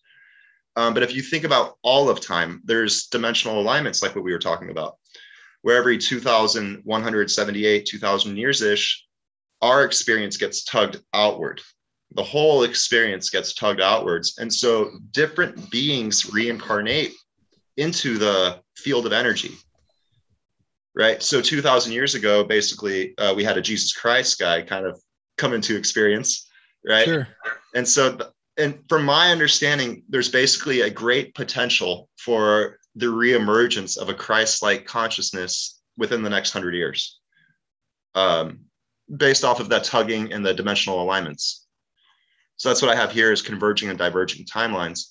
And so the ushering in the age of the Aquarius is basically another one of those alignments. So that's kind of what's come from this as well. I know there's a lot of information, and I'm sorry if I'm all over the place. Well, you know what? You're giving our audience a good overview, because if I'm getting some of it, I'm sure a lot of our audience will be able to pick up on it as well. But it's absolutely fascinating. And then tying this in with, that's one thing I want to ask, tying this into something in the paranormal realm. So how does things like the spirits, a perfect example, and I heard you mention this before, but I did not listen to everything you had to say on it, but like Skinwalker Ranch. Now, there's ideas out there right now floating around that Skinwalker Ranch is in a basin, right? Kind of like here in Michigan, we're part of the Michigan Basin. It's like a big bowl. Yes. Like a geological bowl. A geological bowl that might have been caused by some type of an impact. Funny, we were talking about that. Right. And that might be some type of a dish or a focusing area of energies, because I know if you watch Skinwalker Ranch, they're running into all types of energy and things that seem to be happening there. So what's your thoughts on Skinwalker Ranch and your model and how that all plays out? Yeah, so basically we have these different layers, right? So the lower verse is a habitable layer of experience, meaning physical beings can live there and exist there. The universe is a habitable layer of experience. The Noviverse is a habitable layer of experience. When you have a magnetic vortex that creates a 1-to-4 crunch and stretch ratio with a 2 times orbital distance, it literally harmonizes the universe to the Noviverse, meaning our universe can experience the Noviverse. And when you go the other way, our universe can experience the lower verse. So when you think about Skinwalker Ranch, basically there's magnetic anomalies, meaning a lot of magnetic vortices that are coming into our experience. So in my opinion, they're harmonizing the fields to interact with you. And what you note, and so basically this could be like, and so one way to think of it is like in a river, there's areas of a river that are very turbulent and there's areas of a river that are very laminar. And depending on the type of flow is what type of animals can live there. And so algae can only live in certain areas of the river. Big fish live in certain areas of the river. And so you can consider all of these different habitats within the fluid of time. And so when you walk up to a place like Skinwalker Ranch and you have a mind, body, spirit posture that looks a lot like this, you're literally like a cup of salt water now that's gone into the ocean. And when you come out, you can like hold salt water with you, right? Because you're a cup of salt water. So you could hold a fish that lives in salt water. But it can't leave you because it's now existing within your flow of creation. We are the denser realms of experience. It's challenging to see, but our harmony literally creates the fluid of experience for denser realms. And so quite literally, you can create a habitat for a being to live within, is the way I see it. And so, yeah, that's the easiest way to describe it for me. It's basically Skinwalker Ranch is a place that has a lot of vortices. And in those places, they could be bringing up the energy naturally. And if you're walking around with some type of vortices, it could potentially match the habitat that being likes to live in. And so now it can jump into your vortice that you have, and it now has to live within you, and it can't leave your presence because fish can't live out of water, right? So you literally have to walk back over to a place where it can jump back in and swim away, or you have to kill it. It's stuck in that spiral of energy that you've created. And that to me would sound like a good definition of what we hear about with the hitchhiker effect, where these things grab a hold of people and then go home with them and things like that. Yeah. And I mean, that's even why I put a section in here about cleansing hitchhikers, because I think that's a big part of this whole dimensional alignments, is that the hitchhikers, they want you, it's challenging to see, but basically, if I don't like using some of the words, but God is essentially the bigger realm, the greatest realm of all creation. And you could say that when we whisper into God's ears, it's almost the same as like hearing a hitchhiker whisper into our ears. And so like we can, and so like they'll create influences and try to get people to do things. But the problem with is human society is not very aware of like these kinds of influences. And so they don't realize that it's not their thought that's telling them to do these things, that it's actually a thought coming from a denser realm of experience.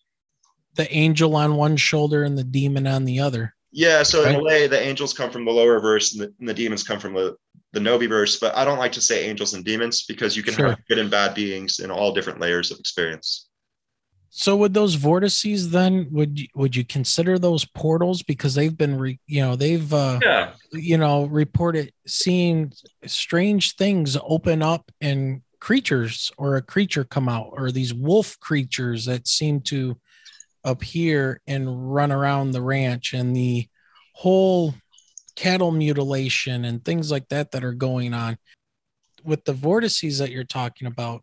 I could see people perceiving them as some type of a portal. Yeah, because I mean, what is a portal, right? A portal, from our perception, is like a spiral. It's like a line that we can walk through, and now we're in a different dimension. But what is the dimension, and how do we even experience reality to begin with? And what's really interesting out of this is that it basically shows that there's natural portals, or what I call interdimensional telescopes, right? Places where our consciousness will harmonize with the next layer of experience. And not only our consciousness, but physical bodies too. So you get natural portals to other dimensions. And so basically here I say interdimensional consciousness travel. I forget exactly the word. Interdimensional portals, right? It's the same as a conscious telescope. Like that's where, again, like what is our understanding of physics and consciousness? It's hard for people to understand what a portal really is. Right. Yeah. Yeah. Because I see it there. And I heard you talking with Chris Lato about this too, was the interdimensional telescope. Yep. And I was very interested in learning what was going on with that, because I just recently found Artisan Tony, which is a very cool YouTube channel. Everybody, you should check that out. He has some great conversations on there, and Alexei's on there quite a bit. And I watched a few of them, and you guys were talking about the interdimensional telescope, and I'm like, what the heck are you talking about? because I'm coming into it's like walking in mid-semester into a class, and you're talking about you're 3 months into like calculus or something. I mean, and it's challenging too, because like I said, I've been learning in my dreams, right? And so for me, it's I have to write this out and have it make sense to everyone within the scientific community, right? So it's challenging, and so that's why I like in the book, The Infinite Pool of Experience and Awareness, my first section is literally Darwin's theory of evolution. It's like, let's start from the beginning here, guys, and we're just going to work our way up.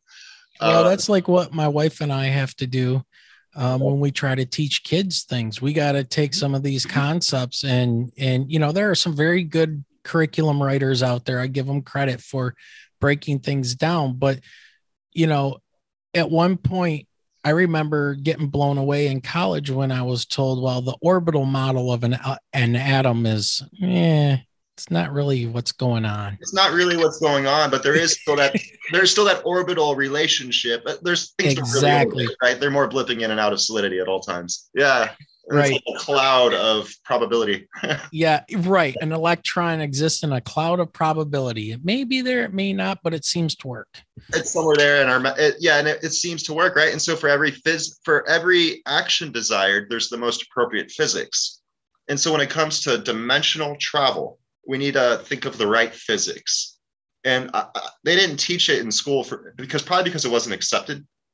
But this model that I've drawn up shows, in my opinion, dimensional physics. But what I wanted to show, I guess, here, as far as like teaching tool, I mean, this is what I do. And this is in the Crystal of Time. So already page 120.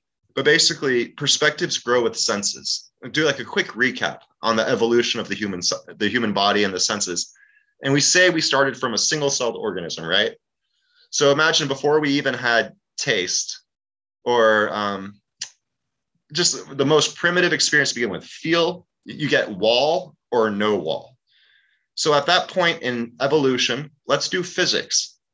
What do we think physics is at that? Like what kind of physics would we come up with? What would we think reality even looks like? And then we've gained taste good and taste bad, smells good, smells bad.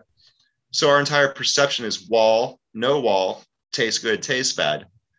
And then you could say we get like ears or the ability to detect sound, and so you get Doppler shifts. So you get wall, no wall, taste good, taste bad, wall leaving, wall coming. Okay, so now we have light, right? And so can I just read this section because I think it'll help? Yeah, go for it. So our next sense would be that of vision, which is centered around the color yellow. The concept of seeing through visible yellow light is a very earthly thing. It is directly related to the sun's maximum wave of output, which is the color yellow. In other words, we most likely would not be tuned to yellow or even have eyes if the sun didn't exist. This ability to see through electromagnetism would be our next big jump in self-awareness and conscious evolution. We can now see there is color to the noises we heard and felt. We have a new sense of awareness. We can see to the edge of the universe and to the illusionary beginning of time.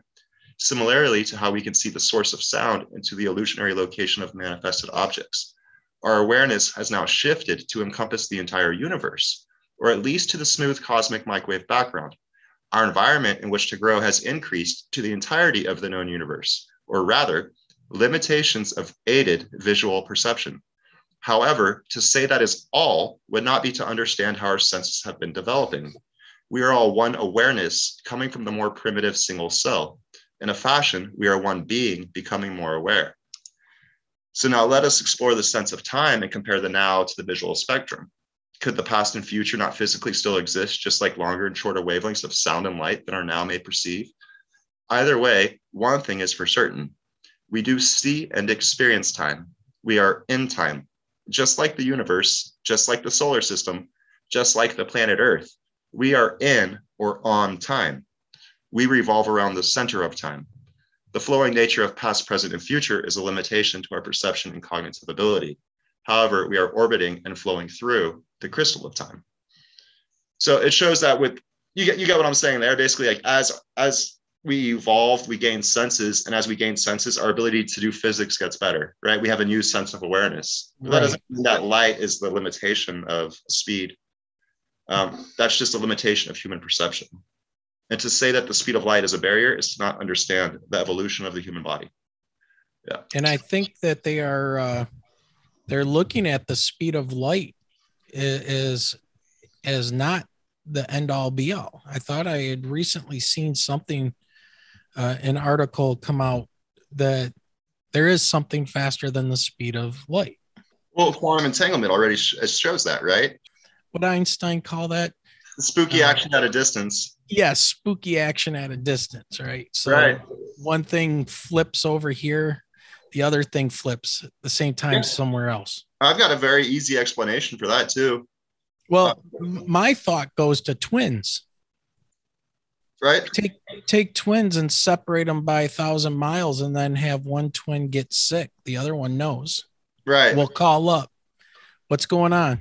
Somebody has a very strong emotional reaction. One of the twins does to something. They're sad. They get a divorce. They're injured in an accident, whatever. That other twin knows like that. Instantly. Yeah, I think it has, like I said, I think our entire 4 dimensions of meaning our X, Y, Z, and then our perception of time, our past, present, and future is all being manifested from that 5th dimensional vortex.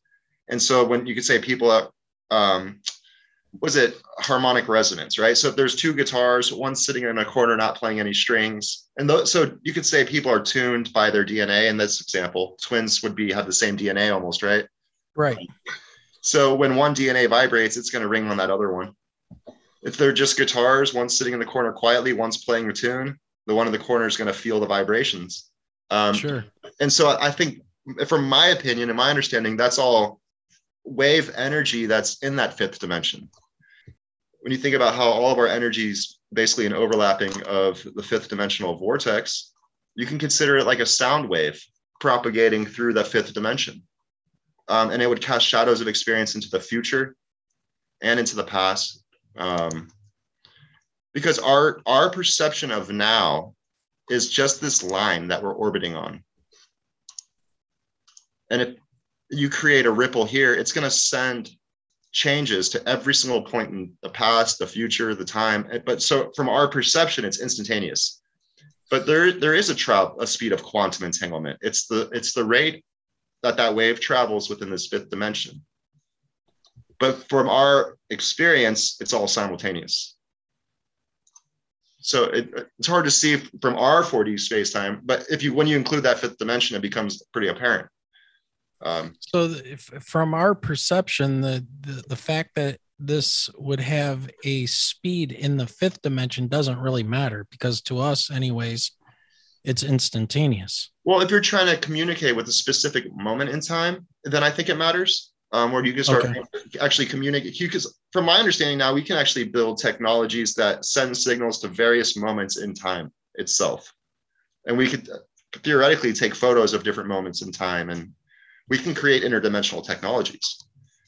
Okay, so my brain just broke, and what popped in my head as soon as you said that was remote viewing. Right. Well, I mean, with remote viewing, basically, you're just seeing all of time, in my opinion. Like you can see this entire. It depends how good you are, and how much practice you have. But from my understanding, I always like to throw that little disclaimer in. It has everything to do with that line of sight. And so as you remove your I ams, like I am something, you exist within bigger spirals of creation. And if you're in a bigger spiral, you can always look into the spiral of someone that's in a smaller one. So as you remove all of your delusions, you end up, in a spiritual sense, on the top of a mountain, able to look into the delusions of others. And so that means you could see everyone's experiences. Yeah. As far as remote viewing. Right. Yeah. That's pretty awesome. So would you consider this like a unified theory of everything that people are hunting for? I think there's a potential helper, right? I mean, the first question I ask here in this book is, what is matter and what is light? And then right. Nobody can answer that. Well, I say right here, aren't they the same energy being perceived in 2 different ways, all created by a single motion? And so when you look at that orbit and you know about Lorentz contractions and time dilations, matter is the energy that's between you and the center of time as you approach, and it's being stretched away. And then as you leave, right, because this is our perception magnifying the now moment. Light, matter and light are only differentiated when perceived. It's Heisenberg's uncertainty principle. And basically, this energy in between you and the center of time is being crunched as you approach it and stretched away on the outside of time. But then as you leave, that energy from the outside of time is being crunched to you, and energy on the inside of time is being stretched away. And so it unifies, it gives a relationship between matter and light, but then it also shows that our perceptions can get denser and denser. But as we create a denser experience, fields of energies would change because it's all relative. So what I'm trying to get at is that, like, if we were to shrink down to the Planck-sized consciousness, an atom no longer looks like an atom or acts like an atom, right? So there's the place where the two become one is at consciousness, is in the level of consciousness.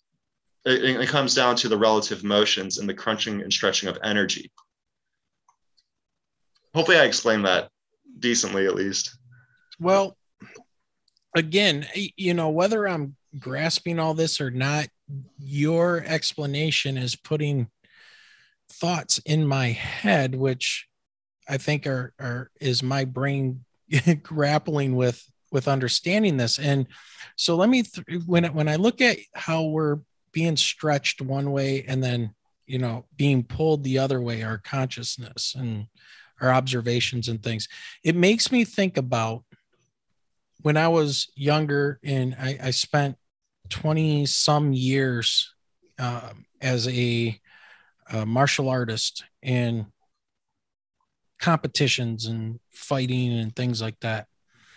And that idea right there makes me think about what they would call zazen in Japanese, or the still mind. And when you get into this state, as all athletes do, you call it one thing or another, but when you get your mind in this state, when you're preparing for battle, in my case, everything stops. I mean, things are moving so slow that you're so focused. And I remember, like, the outside world did not exist. I didn't hear people yelling. I didn't hear screaming, nothing from people cheering in the crowd, none of that kind of stuff when we did these competitions. And it's like time slows down. Yeah. Now, so when I'm hearing this, a lot of this sounds like ancient teachings, but done different. And you're smiling again. So, I mean, I hope I'm hitting on something good here, or I'm just throwing stuff at the wall and it's sticking. No, well, talk to me. I'm also a lifetime practitioner of martial arts. So I study a lot of meditation and Aikido, maybe. No. Taekwondo, Muay Thai, Kung Fu, Tai Chi, just a lot of random things, jiu-jitsu, but the ones that I really liked the most were like Tai Chi as far as meditation, and also I Ching, which is basically like the Shaolin version of yoga. And like, but basically you get into those points where you let go of the self, right? The I am, and you're able to connect to the greater now moment. It's the greatest Om of reality. It's when you're connected to the past and the future. That was the way I see it. But when it comes to like slowing down of reality within our perception, I feel like that has a lot to do with like almost, it's either two things. It's either you're connected to the biggest ring, or you're connected to the tiniest rings, or you're connected to all of it at the same time, in my opinion. And so that relates to like being connected to a fast gamma, but also a delta wave, like the longest wave of creation. Because it's all relative. And if you have quicker frequencies in your brain, that means time is slower. It's like an adrenaline rush will make your brain activity go up to like that 40 hertz. Absolutely. And so it slows down time because you're having more pictures per second. There's a physical way of thinking about it. Yeah. I don't think I touched on exactly what I was trying to say, but yeah, no, like I hear you with the meditating and the martial arts aspect of it. That's been a huge part to help me. Well, I think, athletes that run or do anything, they call it getting in the zone. Right. What zone? What are you talking about? What zone? And now, it's like, okay, got you. You're letting go of like the I ams too, like the I am tired or the I am this. It's like you're in it. That's exactly it. It's this moment right now. Yep.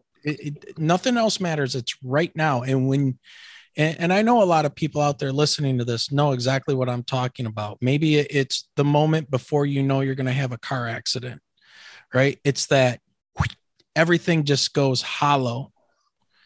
And your consciousness moves. It seems like it moves. And when I would get into fight, when I do fights, I would do a quick self-meditation. I would just kind of just not psych myself up, but try to calm down, because the more psyched up and tight you are, the slower you're going to move. Yeah. The more relaxed you are, the quicker you can move when needed.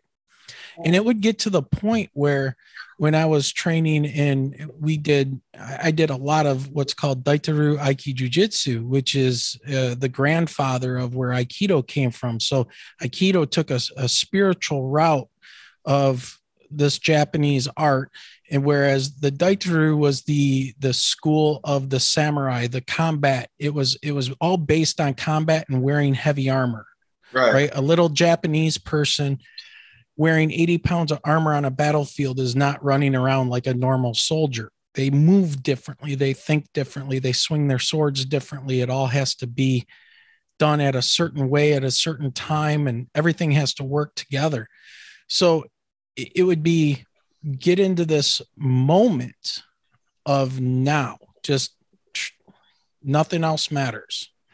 And deal with whatever's in front of you right at that moment and be relaxed, because if you're tense, you're tired instantly. You're not going to last long in a combat situation. So I don't know where I was really going with this, but I mean, I'll go with that for a second. I was an instructor at a martial arts academy, and they taught all kinds of stuff. They didn't teach Tai Chi, but I already practiced it for about 8-9 years before I went and taught there. And so for me, while I'm supposed to be fighting like Muay Thai or Taekwondo style, I would switch over and I would fight Tai Chi style, right? So how do you even fight with Tai Chi? Meaning you let their energy come to you, and all you're doing is yielding and hip checks, shoulder checks. It's extremely challenging, but once you can feel their flow, it's so easy. And that's what I wanted to get to. That's what I thought. Right. Yeah. Right. That not only are you calming your mind, you're harmonizing with the other person's energy. So that's huge. Yeah. It got to the point where you could get so in tuned with things that when somebody was to say, try to grab you and do a wrist lock or something on you, right before their hand can touch your arm, you already feel it.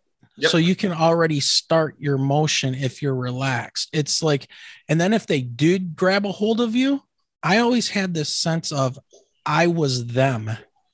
Right. That's awesome. Yeah. Yeah. I was tied into their nervous system. So if they pushed me, I yielded. Exactly. If they pulled me, I went with it and could move very large people. Yeah. I mean, I think it's great. Yeah. So I just want to say no, go ahead. Sorry. Finish. No, I was just going to say once I was spending so much time doing this, it was such a weird experience to get into this and try to figure out, and now I can see where the martial arts and the philosophies always kind of started to wrap together.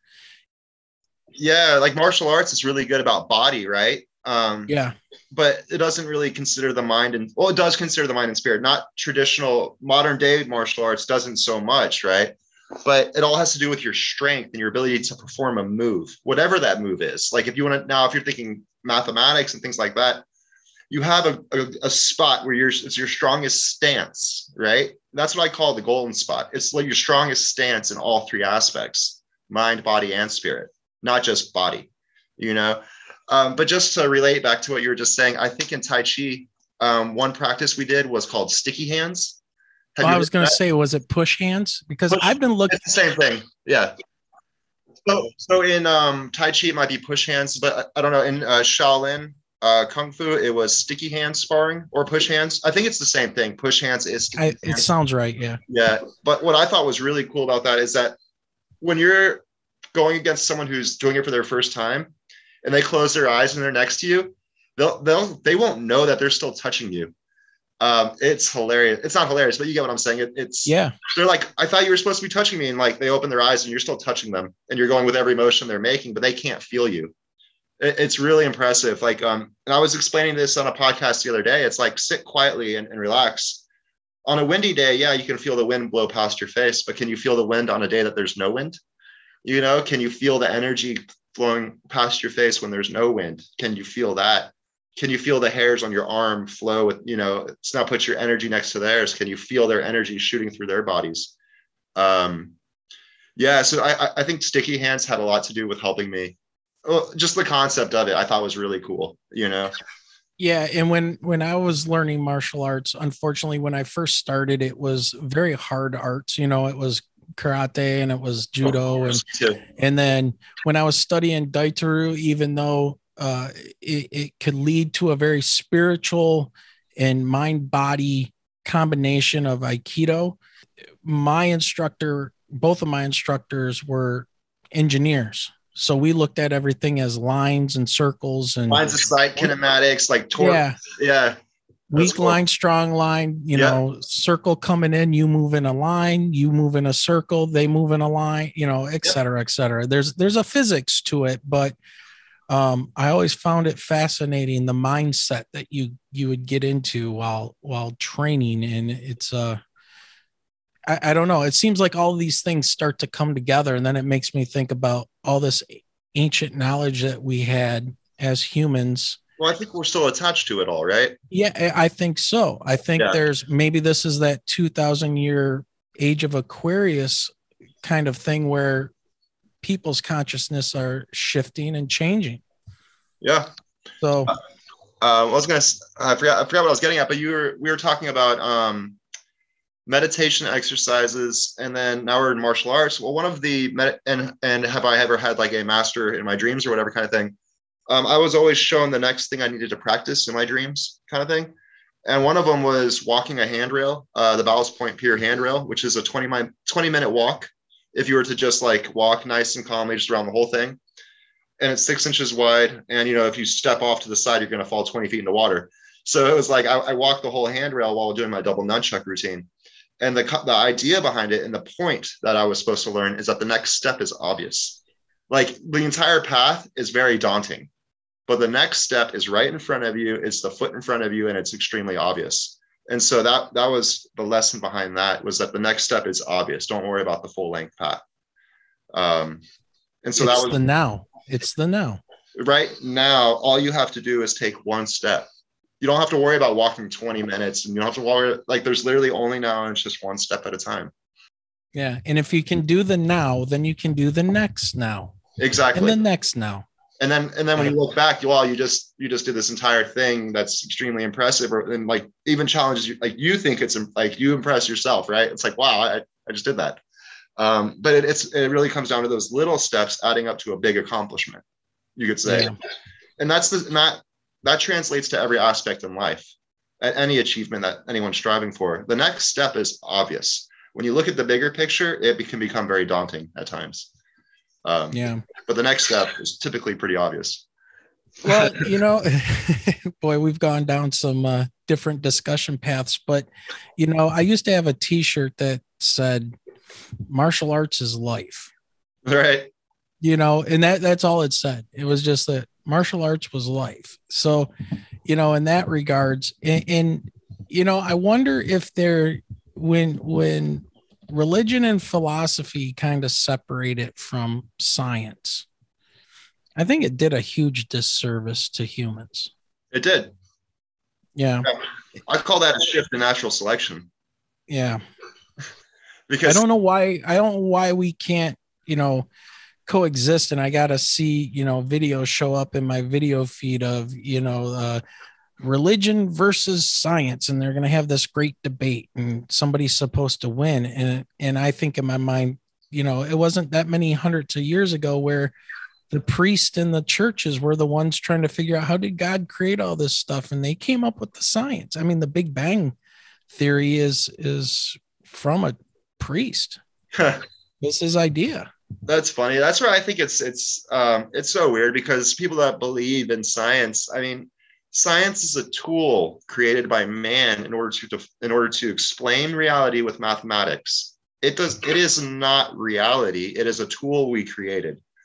And religion clearly doesn't explain how to build cars, right? That's right. So we need to use both of those together to live properly. But to say that science is all, you're missing so much, because science doesn't even know what gravity is. It doesn't know what momentum is. It can't explain life, and it can't explain death. Exactly. Science is limited, for sure. Yeah. Yeah. All right, Alexei, dude, we've been talking almost 2 hours. If you're good, I'm good, but I can keep going. I was going to say I'd take a 5-minute break and keep going, but if you're done, I mean, I'm good. No, I think we should probably wrap it up at this Okay. point. And what this will do then is we'll get you back on our show. Cool. We'll have you come back. You got to do a return guest appearance for us. So this was awesome. I hope our audience will appreciate all the conversations we had here and all the different places we went. And I think if people can grasp this, I think this is a good way we can start bringing a lot of the consciousness aspect to everything as well. And I do know that Lou Elizondo was very interested in a lot of what you were proposing when it came to your theory and your model that you created. So I think there's something there. Yeah. I mean, I've had my validifications along the way. Yeah. Just different people that have reached out from different programs saying that, this looks pretty good. Yeah. You're on the right track, kind of a thing. Yeah.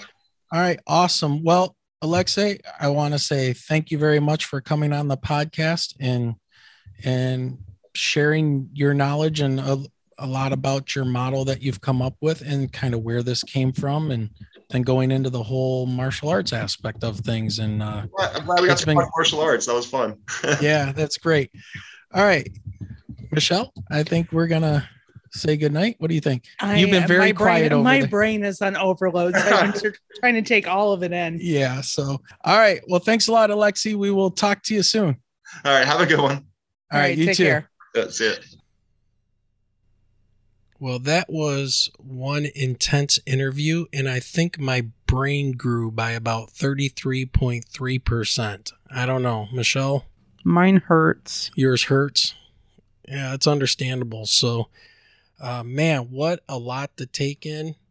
Talk about some intense listening. Yeah, that was, man, and lots of visuals with this. So one thing I will do is when I upload the YouTube version of this, I will put his images that he was screen sharing with us into the YouTube, like I did with the Michael Schratt. So the images will pop up at times where he's talking about the different locations of the red sphere, which is your consciousness moving through the different times, and just some very interesting stuff. And man, I don't know what to make of. This is why it's important to learn how to read charts and graphs and illustrations, kids. And any of my students out there, I just witnessed it today as to why it is important to learn how to read those things and interpret them.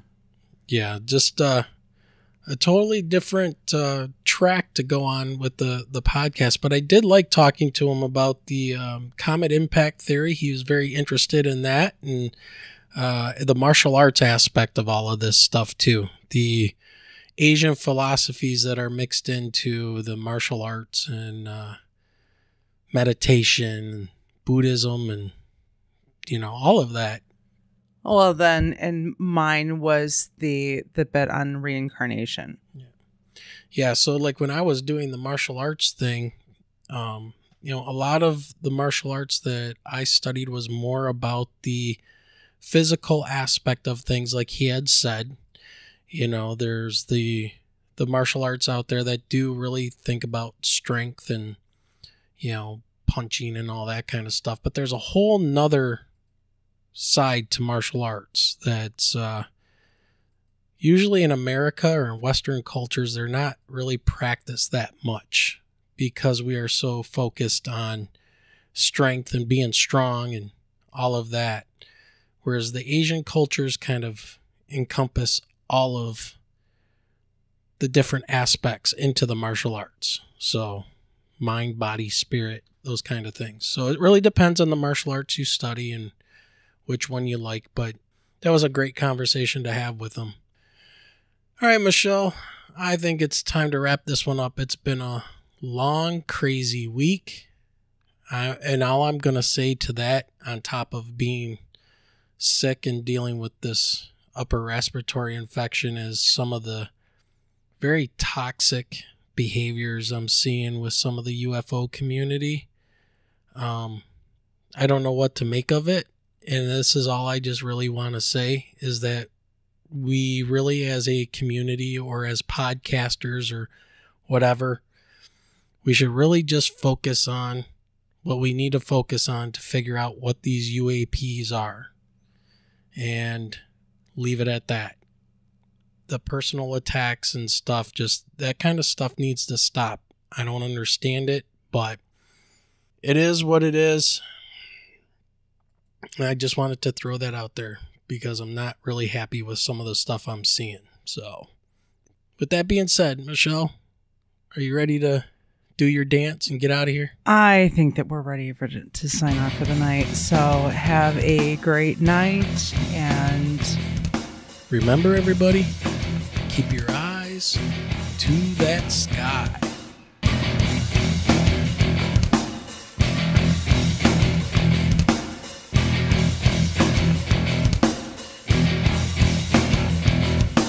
You have been listening to the Michigan UFO Sightings and Paranormal Encounters podcast.